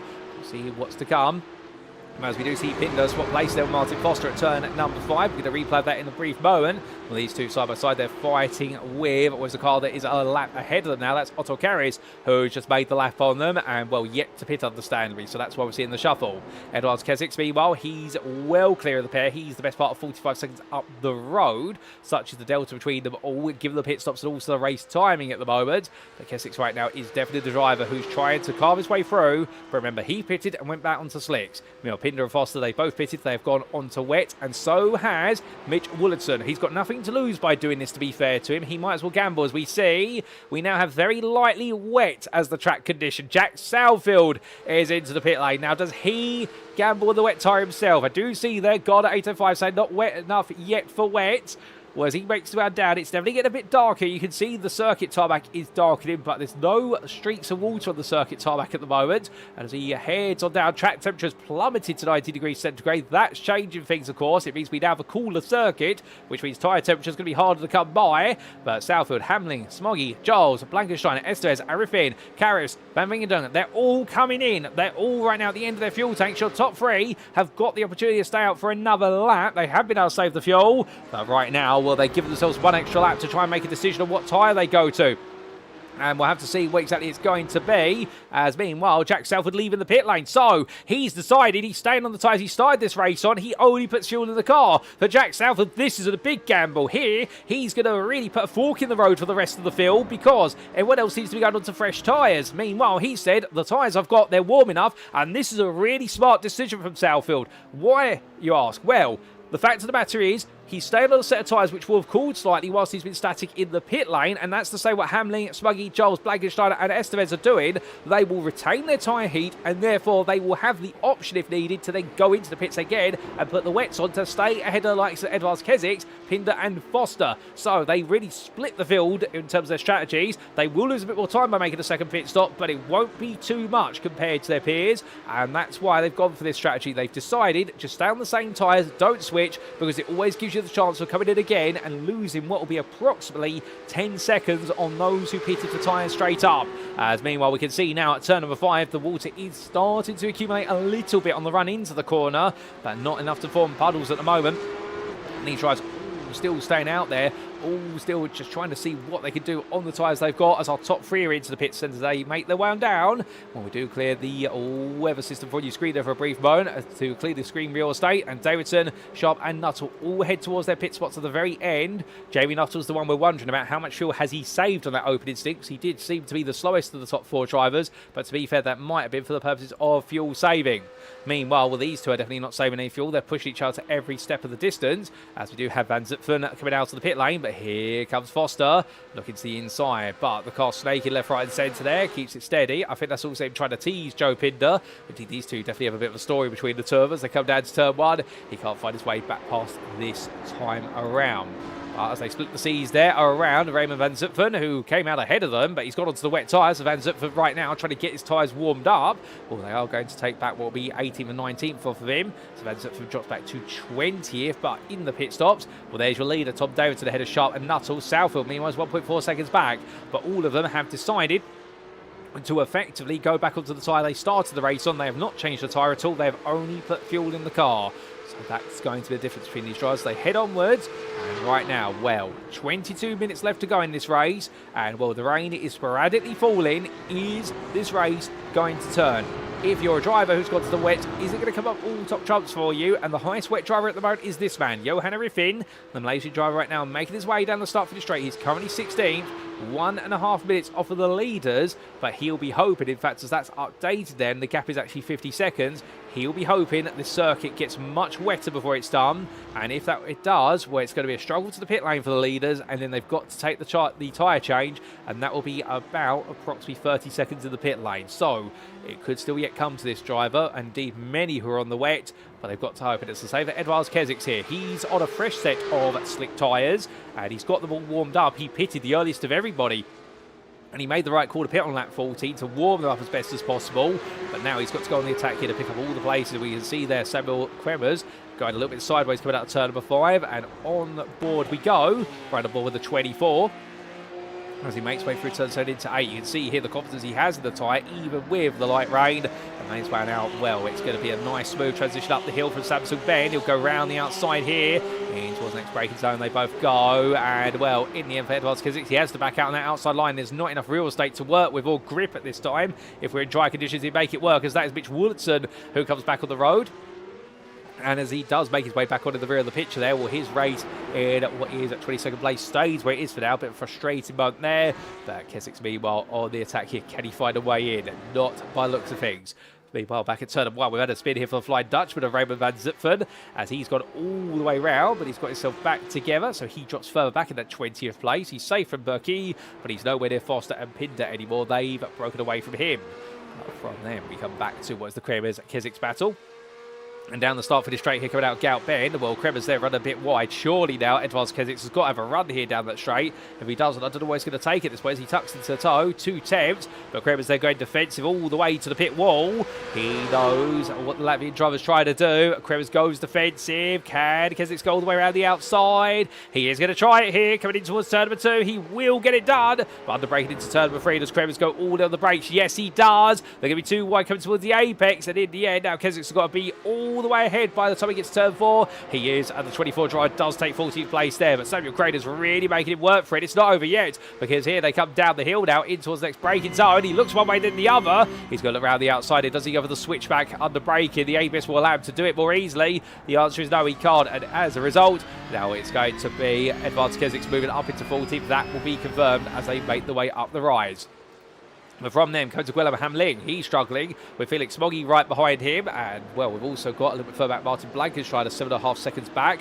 He'll want to try and close up to these guys when he can, as we've had an instant for Jack Southfield and Kieran Sharp meanwhile off camera. And I think, ladies and gentlemen, this water is starting to build a little bit. Still says it's very lightly wet here, but we are seeing more patches of rain coming down, and we are starting to see what is a very dry line on the circuit versus where we have got some water on the tarmac. You can see it just about, so therefore that water right now means your slick runners, they've got to be so very careful. If they dip into the wrong part of the circuit, they may suddenly lose a lot of tyre temperature, and with it gone around. But here we go then, Guillaume Hamling versus Smoggy, and Smoggy goes up the inside, and Hamling does not fight it. I think feeling as though right now he needs to consolidate his places rather than look to try and fight for any further ones. And Smoggy will take that 5th place. But we've had drama for both Sharp and Southfield, and here's a replay to explain what exactly has happened to them. So this was only months ago. It was Southfield versus Nuttall here coming through 11 in towards 12. Up the hill they went. Both tries had a small moment, and in the end, oh my good lord, Jack Southfield there went onto the entry curve into turn 13, went to brake, and braking down that curve. There was so much water on it, he went straight on and tapped the rear with Kieran Sharp. Here's the on board from Jack Southfield to explain. So here battling, and he's going to have a small wobble, as will Nuttall. I think both of them having a small touch as a result. And then here goes onto the brakes, braking on the runoff area, stroke curving. There's no grip there in the dry, let alone in the wet. And Southfield just going straight to the back of his teammate. And for Kieran Sharp, he would have minded his own business, braking into turn 13. And for Southfield, that's what happens in these wet conditions. Those curves become danger zones, essentially. And, well, if you use them, and you can use them well, great. But you take a risk every time. That's where Hamlin trying to come back here. There's Smoggy out of 11 in towards 12. As we come back to live pictures, there's more change of foot. As we do see Stefan Hutter try to make sure that Edvards Kesix does not take a place off him for 13th now. There's a lot of gravel that's been brought back onto the circuit at turn number 8. That's not going to be helping anybody as Hutter goes sideways. And in the end, he has to let it go. Just get the power down and taking the exit curve a bit too much. And those curves, well, drivers want to use them, but the problem is now, slick tyres and a wet curb, even if it's lightly wet, is not a good combination. As we do see Krevers looking up the inside. Right now, the two German drivers might be swapping places here. Samuel Krevers in the DLR FP1 looking all the way around the outside. That's going to be straightforward as it comes. And Hutter on the end on the tight line there has got no response other than to let it go as Krevers goes deep. But you see Hutter going deep with him. But back to the front. Tom Davidson right now, 3.2 seconds ahead. He does enjoy these conditions. Darsh, your number 67 driver, regardless of the car, enjoys the wet. Right now ahead of Jamie Nuttall. But Nuttall, in terms of pace, he's not quite on the pace of Davidson, but he is matching the pace of Sharp and Southfield.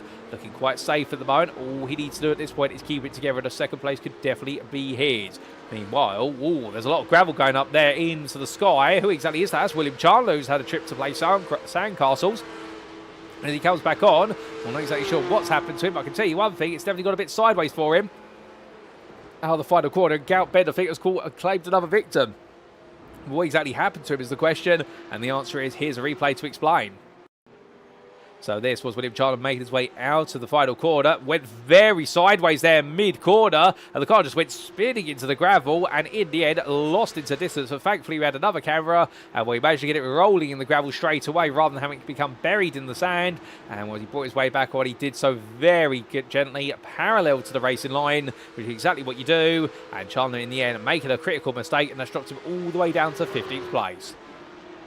But back to your live pictures we come. And as we do, hold up, that's Tom Davidson. Davidson's got around there at turn number 14. Your race leaders had a spin. They're all struggling to a degree. I think right now all these drivers push along. And suddenly, Jamie Nuttall's going to take the lead of the race. So Davidson's got around. And the lead changes hands. And this is a lightly wet circuit right now. The rain is not falling in big amounts. But they're all going to be battling here. As they all make their way down the start-finish straight. Davidson, Sharp and Nuttall. It's going to be 3 wide down the straight. But Nuttall immediately backs out and gone deep. And now here comes Kieran Sharp looking up the inside. A little bit of rain there just to top things up. And now into that braking zone. Davidson on the inside now return as they make their way through. And he's going to go for the switchback and Sharp. Davidson overcooks it. And well, Kieran Sharp takes the lead of the race. And here comes Nuttall looking up the inside of Davidson. In towards turn number 3. And Jamie Nuttall, the crack chasing, moves back in a second. And Sharp goes deep here. They're all struggling with these slick tyres right now. It may not be much water, but it's enough to make this circuit right now dangerous. You run out wide onto one of these curves. You've got to be very straight in your steering wheel. And also you've got to be very sensible with your throttle application, as otherwise the car's going to go on around. And Sharp trying to hold on as we got Davidson up the inside there versus Nuttall. Down in towards the turn 5 hairpin. They will swap things around, but we look back from the rear of your race leader. As he tries to keep it together. My goodness, this circuit right now is refusing to give grip to them. And well, the slick runners, they've taken a gamble. Sharp goes a bit deep. Meanwhile, diving up the inside there. It's going to be Davidson, but on that tight line, it's not going to work. And in the end, Nuttall follows him. And they all realise very quickly, you've got to go deep there in these wet conditions to be able to carry the speed, not go tight. The racing line no longer is the valid line. Meanwhile, we do have a black flag off camera for Leon Berkey. That will be for instant points picked up, so I suspect he will be into the pit soon for his drive-through penalty. And will be those 17 instant points, but the top 3 right now, they are all trying to keep it together. As Jack Southfield, who lost it earlier on, well, right now he's trying to catch up to them, but where the big question mark is, where is Edvards Keziks, the driver who on fresh slick tyres may just have a little bit more in the tank to be able to do things, where he's currently 11th, and in the highest place wet driver is currently still Johan Ariffin in 15th place, who'll be hoping that there's more water and rain to come. But right now, again, if it's just patchy little blotches of rain like what we're seeing, we're not going to be seeing this get enough for the wet tyre to really come to an element of its own. I think the wet tyre runners right now will be struggling with tyre temperatures, as well as the slick runners meanwhile be struggling with just finding what we dry spots on the circuit.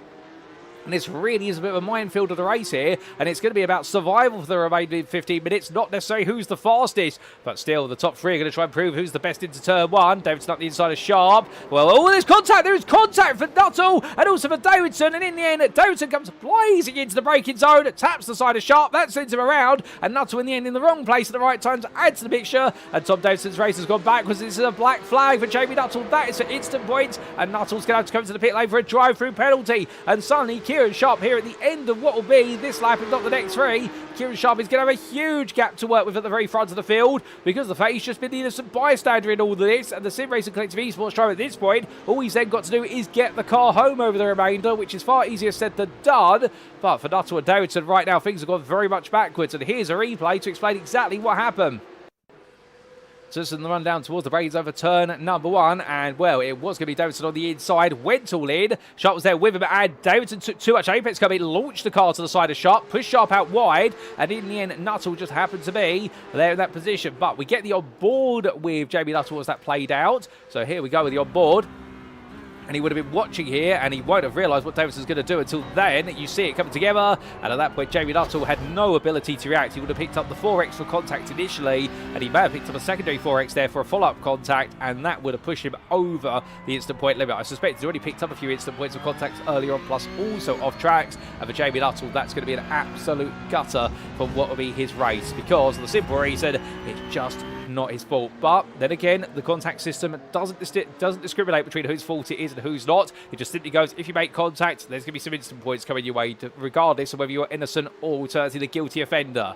But as Kieran Sharp here knows that Nuttall will have to come in at some point, or he may suspect it. Well, Nuttall right now peels off into the pit lane, and for Sharp, now all it is about 11.5 minutes at a Portimao circuit that is definitely proved to be uncompromising. He's just got to survive. As we do say hello there to Gareth Rondo, who's currently down in the pit lane. Car has been parked up for a few laps after some difficulties earlier on in the race, but very happy to have you tuning in with us, Gareth. And we're sorry to see it hasn't quite worked out today, but hopefully next time at Fuji it will definitely work out more your way. But Jack Southwood into the pit lane as well with a black flag. Lucky has yet to come in. Meanwhile, we come to Guillaume Hamling and Felix Smoggy, as that's going to be Smoggy up the inside again. These two continue to spot this place around, and well, the significance now is the fact they're fighting over third. They're not fighting over fourth and fifth anymore. They are fighting over the final spot on the podium, at least as it currently stands, with a 6.7 second gap to Mikel Estevez as the Spaniard makes his way through turn number 4. Meanwhile, Liam Giles has come into the pit lane, and as he has done so, we have briefly lost him, I do believe. Hopefully he's going to rematerialise at some point. Otherwise, that might be a retirement of the car due to a technical issue, which, if so, is going to be absolutely upsetting for the team when he was looking to finish just inside the top 10. Meanwhile, we look to none other than what is the battle here going on for 12th place, and that is going to be Samuel Kramers looking up the inside versus Johan Ariffin. And in the end, Ariffin in the wet tyre, he is making steady progress, is Ariffin. The lap times, by the way, he is the fastest driver on circuit right now. Here's a Malaysian driver in the 69. His last lap was a 56.80. Meanwhile, the only drivers who are quicker than him were Smoggy and Hamling with their battling. Otherwise, he is currently the quickest of everybody on the wet tyre, but I suspect that wet tyre right now is well past its prime, given the fact he's had to drive it on some relatively dry conditions. Meanwhile, oh, that's off into the gravel there. That's Keziks. He's got out, and well, he was looking so strong earlier on, and for Edvards Keziks, it's gone to the gravel at turn number 8. He has lost out versus none other than Ottakaris. And how exactly did he get there in the first place? Well, we'll come to that very shortly, because meanwhile, Martin Blankensteiner here fighting with Mikel Estevez. Estevez has it off track at turn number 30. He's just rejoined, and here comes Jamie Nuttall as well, trying to recover after what was that drive-through penalty. It's all absolute pandemonium here right now, and well, we haven't even got 10 minutes left to go as Estevez sliding all over the place. Nuttall's going to go to his inside here. He's going to be careful, but in the end he does get ahead before the corner. They're all twitching. Blankensteiner can't get the nose to turn through the right-hander, and right now they are all driving literally on the edge of adhesion, and anybody makes a small mistake stake here, and they could all go bowling into each other at this point as they make their way down the start-finish straight. But Nuttall's going to be on the outside. Blankenstein on the inside, getting ready to go breaking into turn 1. And will Blankenstein back it off there. Nuttall does take the place.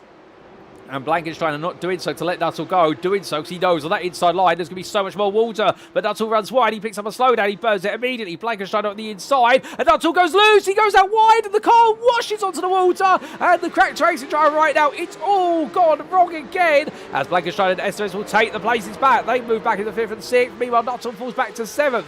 Oh, goodness me. For Jamie right now, you can imagine he must be fuming at how things are going. And the fact that his race right now is going from good to bad to backwards as quick as the space of what is at the last 7 minutes. But meanwhile, there's even more to come as Jack Southfield's out into the gravel. That's at turn 3 as well. As he gets ready to rejoin when he can. He's going to jump all the way down. It's going deep there. That's Samuel Kramers who gets it wrong. He almost goes into the path of the recovering Jack Southfield. And these two go battling as well again. And right now, the water, you can imagine, it literally is on the threshold between when the wet tyre becomes the optimum tyre and when the slick tyre has got to give it up. And right now, the rain is refusing to lean one way or the other. This is probably the worst set of conditions you could have for a race, particularly this late on in the race, because of the simple fact right now there is no optimum tyre. It is all about how a driver deals with the tyre they've got, as we do see there. Jack Selford going around the outside of the 374 of Kramers. He's got the confidence in the car, or at least the confidence in himself, even if the car doesn't respect him for that. But right now, Samuel Kramers here, I don't think has the tyre temperature to be able to push back.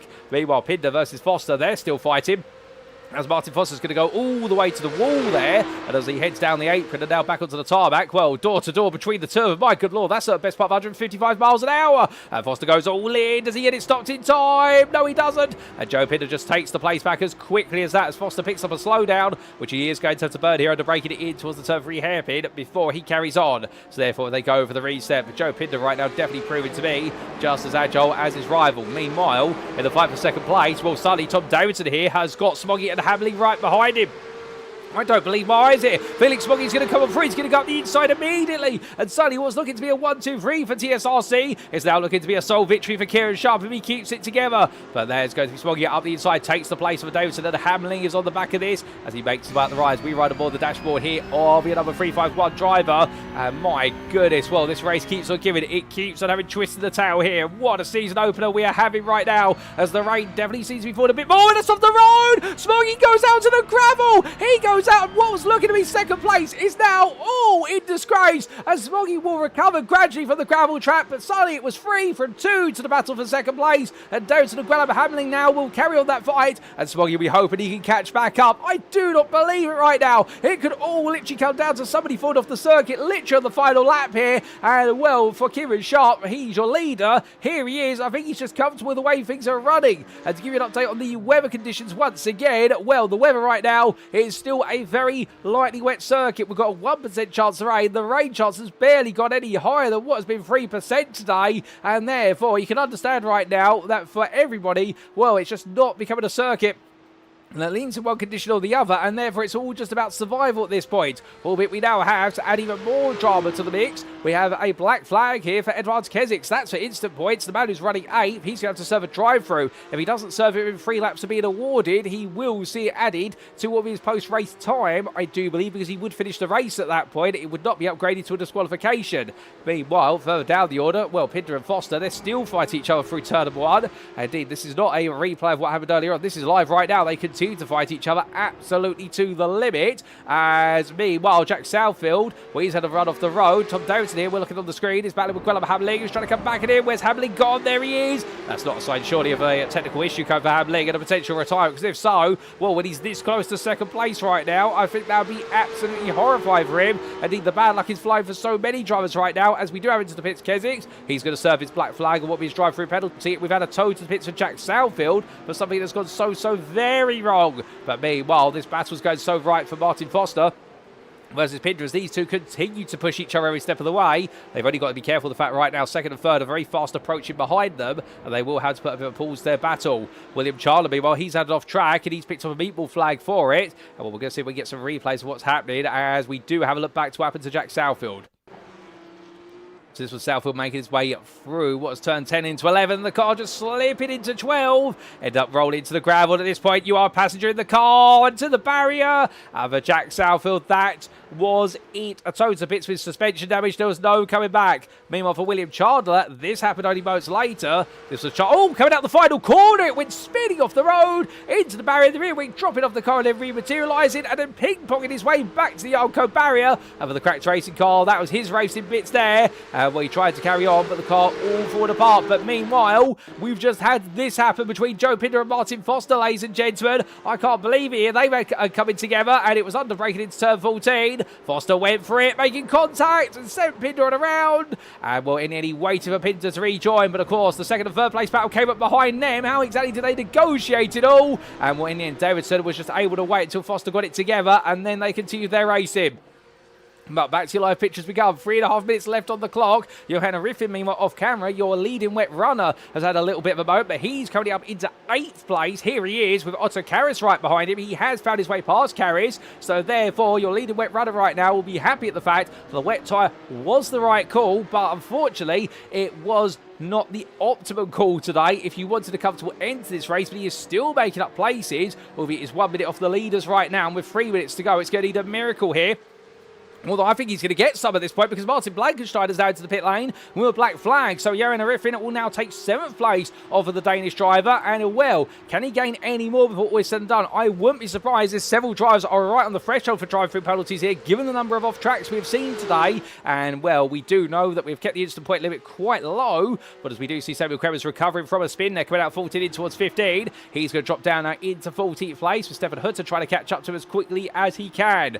But still, there is time left in this race. There's still time to battle as Guillaume Hamling. He's just ahead there of what is some drivers battling behind him, and that does include none other than Martin Foster and Joe Pinder, who you can see about Hamling right now, carrying on with Felix Smoggy right behind him. So Smoggy is back with the ban. He was battling with for what was 4th and 3rd, and it's now for a fight for 3rd place once again with Tom Davidson having cleared off, but Smoggy loses it coming through turn number 12. He goes on around. Does he end up in the gravel? He does. Does he keep it away from the barrier? He does just about, but that's such a long trip away. And Mikel Estevez here, he's not too far back as he heads up the hill. Turn number 12 right now proved to be one of the hot spots for getting it wrong. Where is Smoggy? Has he rejoined? Yes, he already has, but Estevez will know that gap now to Smoggy has been slashed by almost 66% or 2/3, and therefore a fight for 4th could be on the cards if it goes wrong for the German driver right at the finish line. 1.5 minutes left on the clock. Here is your race leader of Kieran Sharp, and he may be on the final lap right now. We're not 100% certain whether we are on the final lap or whether we've got one more lap to go. Gut Instinct says right now, as I look out my commentary booth window, I do not see a white flag being waved, but with 1 minute and 20 seconds left on the clock, we are on the threshold of potentially having one more lap, or alternatively seeing this be the final lap. It's all going to come down to the pace of our lead on this last one, but either way, it has been a race that has definitely oscillated back and forth, and Kieran Sharp has been the only constant. As we do have a disqualification for Leon Berkey, that will be, I think, an upgrade from what has been the instant point count from what he's picked up earlier on, because he did have a black flag much earlier in the race. That's unfortunate. He'll be 21st as classified, but Foster and Pinder, they still fight each other coming down towards turn number 5. These two have been absolutely at each other every step of the way. Well, Pinder and Foster right now enjoying a good old ding-dong scrap, and where it may not be worth for many points, but I can tell you one thing, they don't mind it whatsoever. They are having a good time out there, and who could blame them for it? Albeit as they make their way up towards turn number 8. There's still more to come in that one, as they do trail there Felix Smoggy quite closely and make the way over the rise. But from them, coming on down into the hill, Otto Karas meanwhile still fighting with Marlin Schwab. Schwab on the inside, but Karas will now be on the inside of turn number 4. So switch it back. Karas is still with him as they come through the corners. Both they're tiptoeing, and the Raiders definitely stop now. So I think we have got a slightly drying circuit. Will be enough water here to make the circuit dangerous as Schwab and Karas battle hard onto the brakes. As they come down in towards the turn 5 hairpin, it's going to be Karas on the inside, but he's not got enough room to play with and therefore has to back it off. But meanwhile, the white flag was out. The lap 33 has been completed. We are going to get one more lap. So we are going a 34th tour of the circuit. Kieran Sharp has to do it one more time. There is the white flag this time, and next time around he will see the finish line. So a late call has been made there to not finish the race on lap 33. So Sharp has to hold on. He's got a 17-second gap to this man, Tom Davidson. All he's got to do now is get the car to the finish. That is not difficult. Well, I say that, but the thing is he's got so much gap to play with at the moment. All he needs to do is not make an error. Davidson can catch him at the best part of 10 seconds a lap at this point onwards. It wouldn't matter. But we will see what's to come as Guillaume Hamling, meanwhile, running 3rd place, round off that podium. And he knows he's got a 6-second gap to Felix Smoggy, who is closing quickly on him. Well, I think Hamling here playing the approach, which is, I can't afford another mistake, there's no point making one. Meanwhile, for your leading wet runner of Johanna Riffin, he's got Marlon Schwab fast approaching him, albeit both of them here really putting on a brilliant second stint when the circuit has got damp enough. They've shown how good they can use the wet tyre, and if we have any other wet conditions later on this season, I think we could be looking at two of the wet weather bastards here.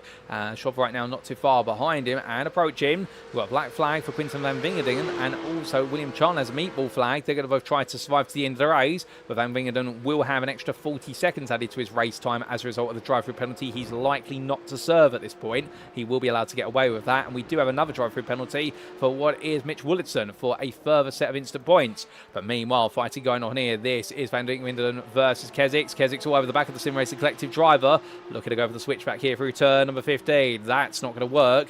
He is going to stay on race 9. Just in front is Stefan Hutter, who'll be hoping he can steer clear as they go on to their final tour of the circuit. In their way down the start, finish straight. Kesix cuts the inside.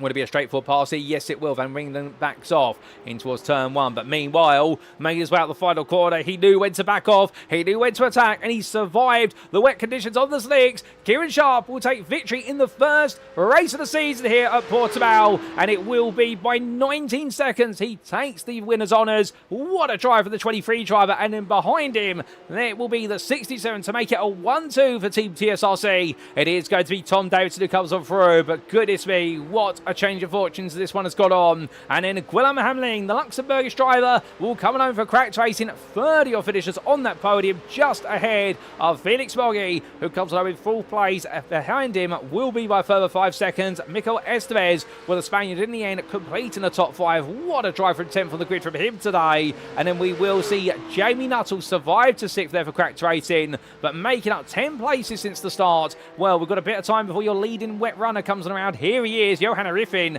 And well, he was bold to go to the wet tyre. We thought it might be too much of a gamble, much like for both what was Joe Pinder and Martin Foster. But in the end, he made the right call. And for Johanna Riffin, he's made his way all the way inside that top 10 as he runs a little wide out the final quarter. But it's not going to matter. He will take 7th ahead of Marlon Schwab, who comes through in 8th just behind. And it'll be back to the slick runner here of Otto Karas in 9th place. The Flying Dutchman and Martin Blankensteiner will complete your top 10 here. And what a change of race it's been for the cracked racing driver, who at one point was chasing the top 5, but in the end had to settle for 10th. But still some good points coming his way. And then best of the rest, William Chandler in a car that definitely looks as though it needs repairs. But the cracked racing car comes home best of the rest in 11th place of the 43. And then we will have Stefan Hutter taking home at 12th. And he will be, well, your last lead that finishes just ahead of Edvards Kesix. And well, in the end, for the Latvian driver, Brendan the fresh set of slicks was not the play today, despite his early pit stop. And well, it all went away from him when it needed to come back to him. And that concludes your lead lap finishes, ladies and gentlemen. And as all the drivers calm down and cool things down, well, Portimao today, in what has been some very mixed conditions, has delivered a dramatic season opener here, no doubt about it. And we've seen some stars, we've seen some absolute heroes in the wet. And Guillaume Hamling, who started 3rd, he fell to 7th, he recovered to the podium, where his rival Felix Moggi kept modest every step of the way. In the end, in the changeable track surface conditions, it was Guillaume Hamling who was able to survive the wet on the slicks and make it matter most for that 3rd place spot. But as he makes his way to cool down, indeed all the drivers do, let's take a look at those race results subject to Eddie Stewart's inquiries. And here they are.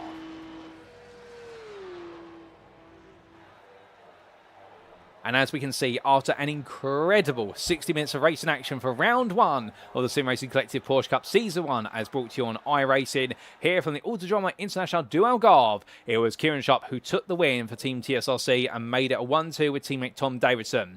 In the end, cracked racing's Guillaume Hamling, he was ahead of his teammate Felix Moggi. They made it a 3rd and 4th together, 6 seconds apart. And then we did have Mikel Estevez bring on home at 5th place there, the Spaniard, for ZRT Momo. And what a job he did in the end. Made his way forward from 10th place.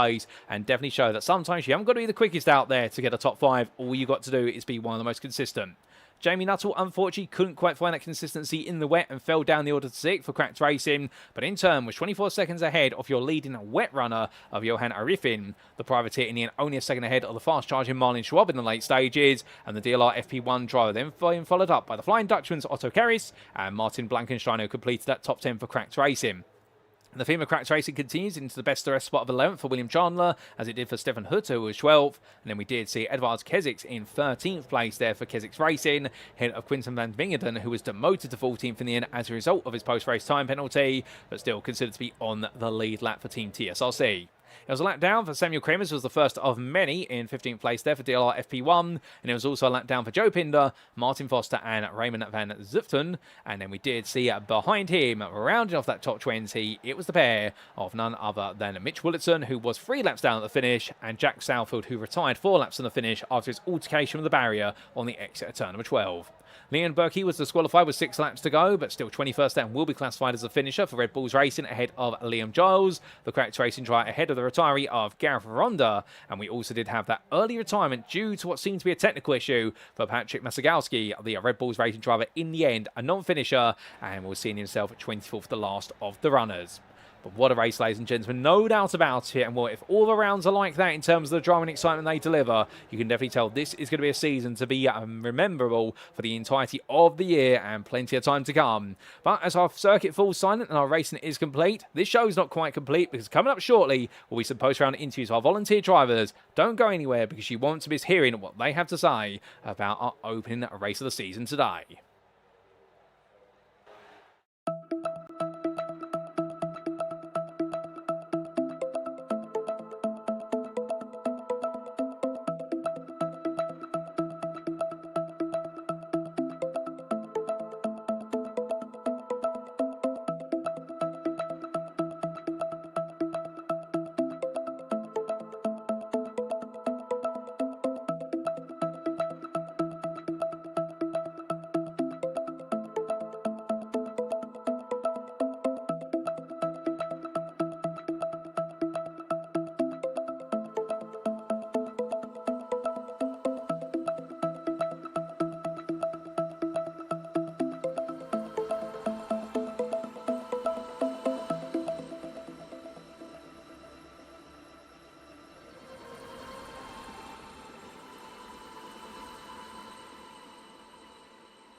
Alrighty, ladies and gentlemen, without further ado, it is time to kick off our post-round interviews of our drivers. And why not start off with a man who took victory today? It is none other than Kieran Sharp, who now joins me in the interview room. Good afternoon to you, Kieran.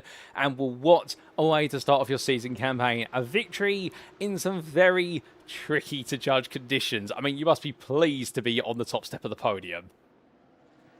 Yeah, I don't think it's on skill alone. I think it was pure luck. I think any of us, I think a lot of us were just bin it, making mistakes, and it was a matter of how badly were we going to bin it after the track got just about enough for, I think, slicks were probably not the tire to be on. So, yeah, it was great to make it to the end, but very easily could have gone either way. Oh, 100%. I mean, like you say, it could have gone either way, but in the end, it went your way. But in the run up to it, of course, let's talk a little bit about the Porsche Cup car itself. A very challenging car to get to grips with. Have you had any experience in the past with the predecessor cars before the one that now has all the electronics on it? Yeah, I've driven the old one a fair bit. I mean, it was fun in a different way, but I think the new cars it's even better. I think it allows for a bit more closer racing, kind of brings the skill gap a bit more tighter, just due to being just a little bit easier. But it's still challenging in different ways of like the car bouncing, and you can on the fixed set especially you can trigger ABS too much. It's like you don't want to rely on it, kind of thing. So it's yeah, it's good fun. Oh, indeed. And, well, an absolutely challenging car to get to grips with, like you say. And in qualifying, we saw you take second. You improved towards the very end of the session. It was always going to look tight for the top spots. Were you happy with the second place, or do you think there was a pole time in you? I think it was in me, but I think Tom could also gone quicker. It was kind of tricky in quali with I think the session being a bit slippy at the start, and then I think a lot of us took fresh tyres for the second half, but then I think the track got a bit dirty with gravel coming on and traffic and such. So it was yeah, I think time could have been quicker for a few people. Just a matter of hooking it up.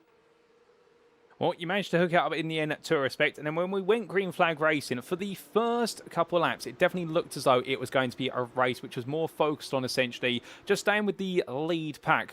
And we did talk briefly before you went racing today about the idea. There wasn't much chance of rain, but a 1% chance of rain.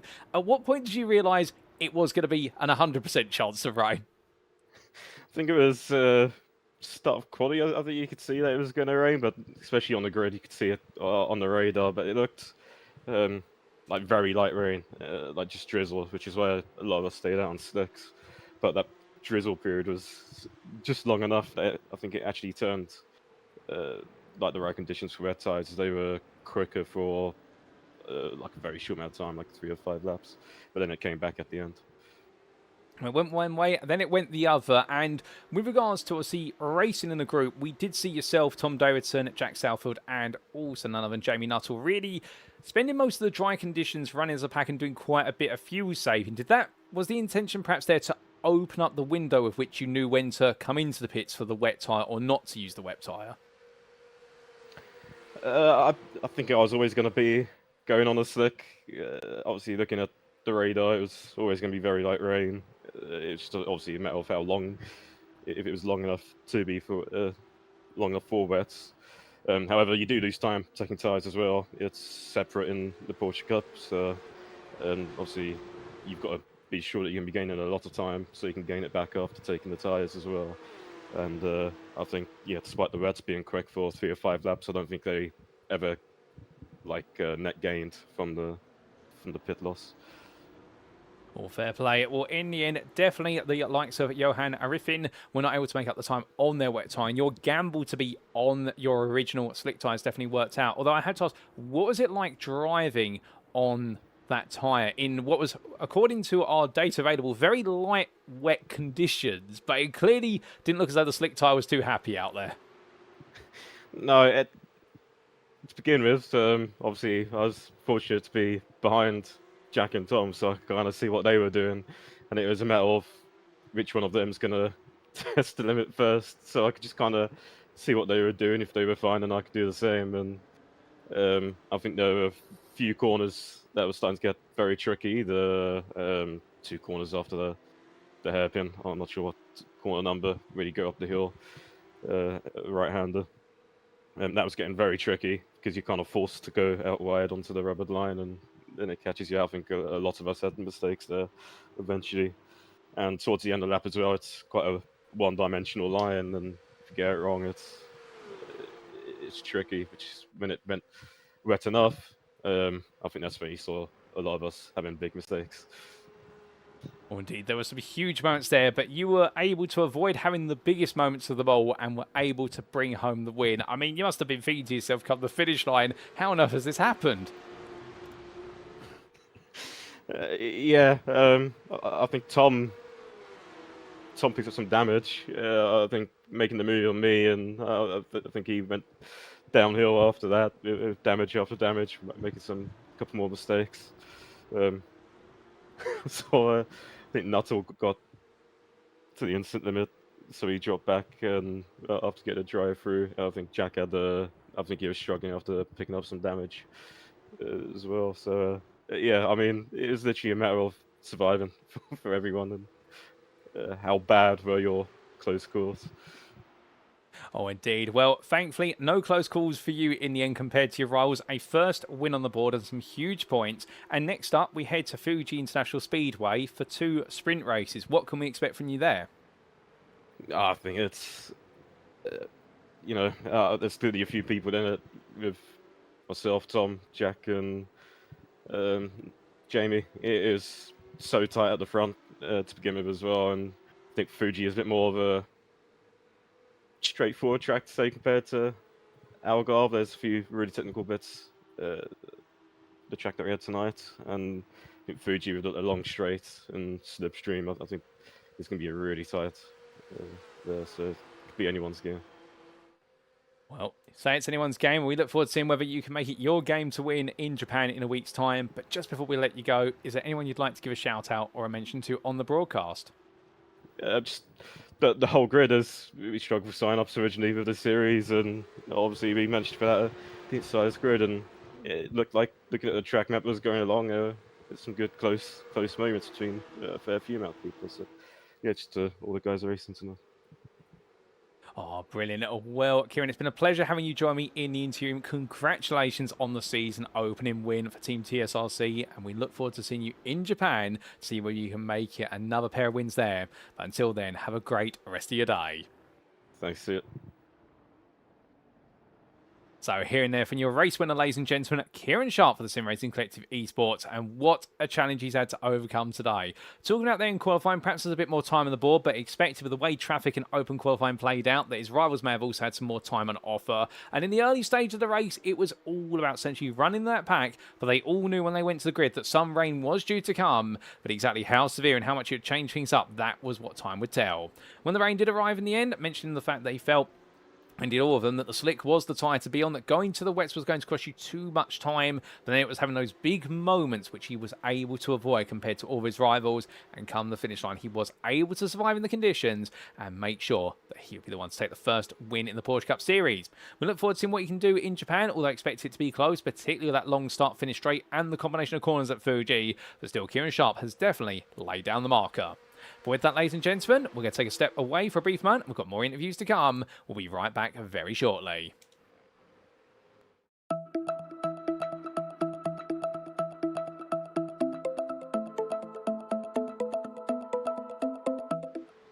And so, ladies and gentlemen, we come to our third place finisher in this race. He joins me now in the interview room. It's none other than Gwilym Hamling.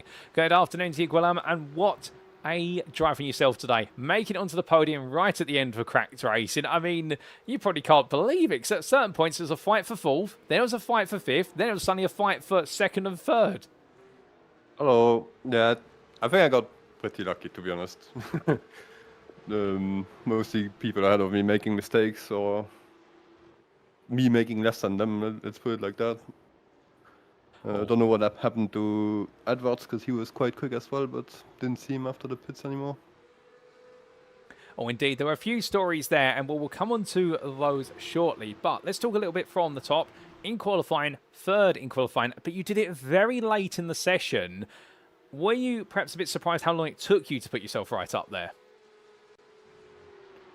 Yes, but I I think the 15 minutes of practice were probably not enough to get into the groove, so it was quite nice to have a long quali to do some more laps, to be honest. So I think I was just getting into the groove of it at the end, mostly. All fair play. We're needing a bit of time to get into a rhythm, but to be fair, this is one of those circuits that does require a bit of a rhythm if you want to get on top. But in the end, put yourself on the second row of the grid. But in the early stage of the race, we saw you drop down the order, dropping as low as 7th on the opening couple of laps. I mean, what happened at the start? Same as in quali, I'd say. Lack of practice. I think it's better to do a practice start before the actual start. Would help to not mess up the clutch input, let's put it like that. Oh, fair play. Well, sorry, go on. No, so in the race I was just nowhere for the first stint. I don't know. Just couldn't get into a rhythm. Struggling, probably a bit too cautious as well. Well, that's absolutely fair. And well, they say practice makes perfect. And I'm sure that over time we'll see some stronger starts from yourself. But once you were into a rhythm and had got yourself up to speed, we did see you really start to build up some time and start to gain on your rivals. And in particular, one driver you end up spending most of the race fighting with was none other than your teammate of Felix. I mean, the two of you were back and forth. It didn't matter if it was wet or dry. I mean, it was just absolutely fantastic. You must have enjoyed yourself. We're having a lot of fun in the Discord during the whole thing happening. It was like we were both trying to find grip, and like it's easier to see where the grip is when you have somebody in front of you like messing up, and then we just take turns, not unwillingly obviously, but yeah, that's just how the race evolved for us. It was pretty fun. I enjoyed it a lot. Oh, 100%. And in terms of then talking a bit about strategy, you were asking earlier what exactly happened to Edvars Kessig. He opted to come in early, but he put 4 brand new slick tyres on, so that pulled him well down the order. Was your plan always to go onto the slicks, but stay on your original tyres? Yes, because in our experience, like we've had a few races where we changed to new slicks, and you just never can get them up to temp in the wet. It's probably always better to stay on the old ones if it's such a short race. Just to have them up to temp immediately, and it's much easier. Although I have to say I did change one tire accidentally. I changed the front left, which wasn't the play. Definitely wasn't. Oh, intriguing. So a change of one tire. I mean, did that change the way the car felt then going onto the second stim? Well, it was definitely understeery in right-handers. I think after like 4 or 5 laps it was fine, but probably lost more time than I needed to lose. Oh, fair play. Well, a bit of time lost, but nonetheless, in the end, you were able to bring home the final spot on the podium ahead of your teammate and rival. I mean, coming to the finish line, I bet you must have been absolutely jumping up and down, enjoying your seat, thinking, I've made it on the podium after everything that's happened. Honestly, kind of feels undeserved. Not gonna lie. Oh, fair. Well, we head to Japan in a week's time, and perhaps you'll be able to chase down a podium that you feel is a bit more deserving there. Have you set yourself any targets for Fuji? Same as this one. Probably just not dying. Finishing the race. It's the main objective. Anything else is bonus. Oh, fair play. That's a good thing to have, to be fair. Just get into the end and then pick everything else up as you go. But just before we do let you go, is there anyone you'd like to give a shout out or a thank you to on the broadcast? Not really. Maybe an apology for Mr. Foster.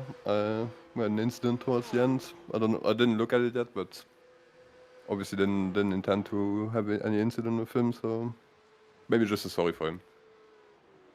Oh, fair. And thanks to you, obviously, for the broadcast.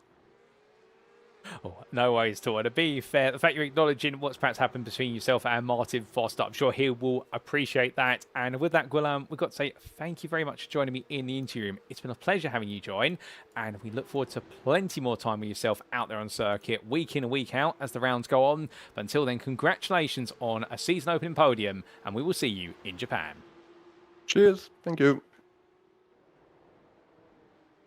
So here and there, ladies and gentlemen, from none other than Guillaume Hamling. And, well, the cracked racing driver today interesting thoughts from him there, particularly the fact, did he feel as though he deserved the podium or not? Perhaps not so, but I think that's more attributed to the fact that several of his rivals in front made mistakes and around him, whereas he did not make as many mistakes. And you can feel that way every so often when faster drivers just simply drop behind. But to be fair, you got to be the one who gets it to the finish line first, as they always say. So therefore, for the 351 drive, I think when he sits back a little bit more and looks at it afterwards, he'll feel as though actually that third place definitely was hard crafted, even if it didn't feel as though it was at the time. Also talking a little bit there about the fact that in qualifying he was a bit surprised perhaps by the third place, but when they went racing, well, it was a lack of practice that definitely hurt him on his race start, but he got himself in the groove and started to carve his way upwards. Mistakenly changed a tyre as well in the pit lane. That made the car understeer quite a bit for the opening few laps on the second stint. Not something you really want in those conditions, but to be fair, he was able to glue things together and hold on to what would be a third place finish. He's looking, his target at Fuji is going to be like every round, as he mentioned there, the idea of just get to the finish, and wherever you finish after that is, well, that's a cherry on top. But we wonder if he's going to make it another podium next time out, or perhaps even a win at the Fuji International Speedway. But with that, ladies and gentlemen, that concludes our interviews for today. We've heard from a couple of our drivers, and indeed, it's been so great to hear from them. And in fact, tell you what, let's give you a quick recap of who we spoke to today.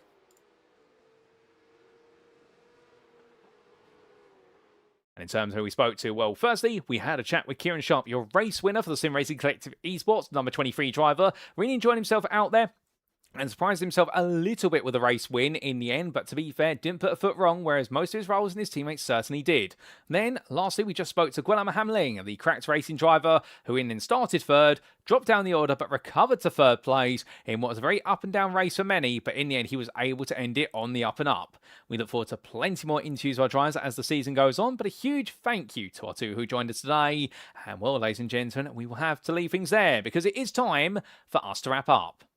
Thank you very much for watching, and if you have enjoyed today's show, and perhaps you're sat there right now wanting to know more about the Sim Racing Collective or how you can get on the grid to be part of this series for the remainder of the season, or alternatively any of our upcoming special event, or alternatively championship series that we run throughout 2026, well, for all that and more, we definitely recommend you firstly go to our official website, and that is at www.tsrc.club, and you can see it on screen now, the home of all things the Sim Racing Collective, and right in the centre, if you want to join the official Discord and get involved in the community, all you got to do is click that button dead center to join our Discord.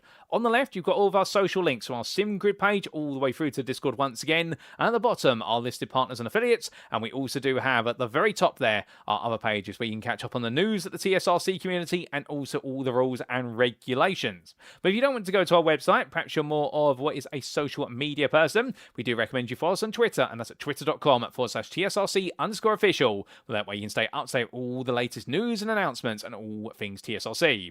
We'd also like to take a moment to say a big thank you to our partners and affiliates who do include Tam Livery, SimGrid, Coach Dave Academy, Abruzzi Simulation and Motorsport, and also a shout out to Motorsport UK's esports division for recognising us here at the Sim Racing Collective as a recommended community. We're very grateful for that status, and long may it continue in 2026.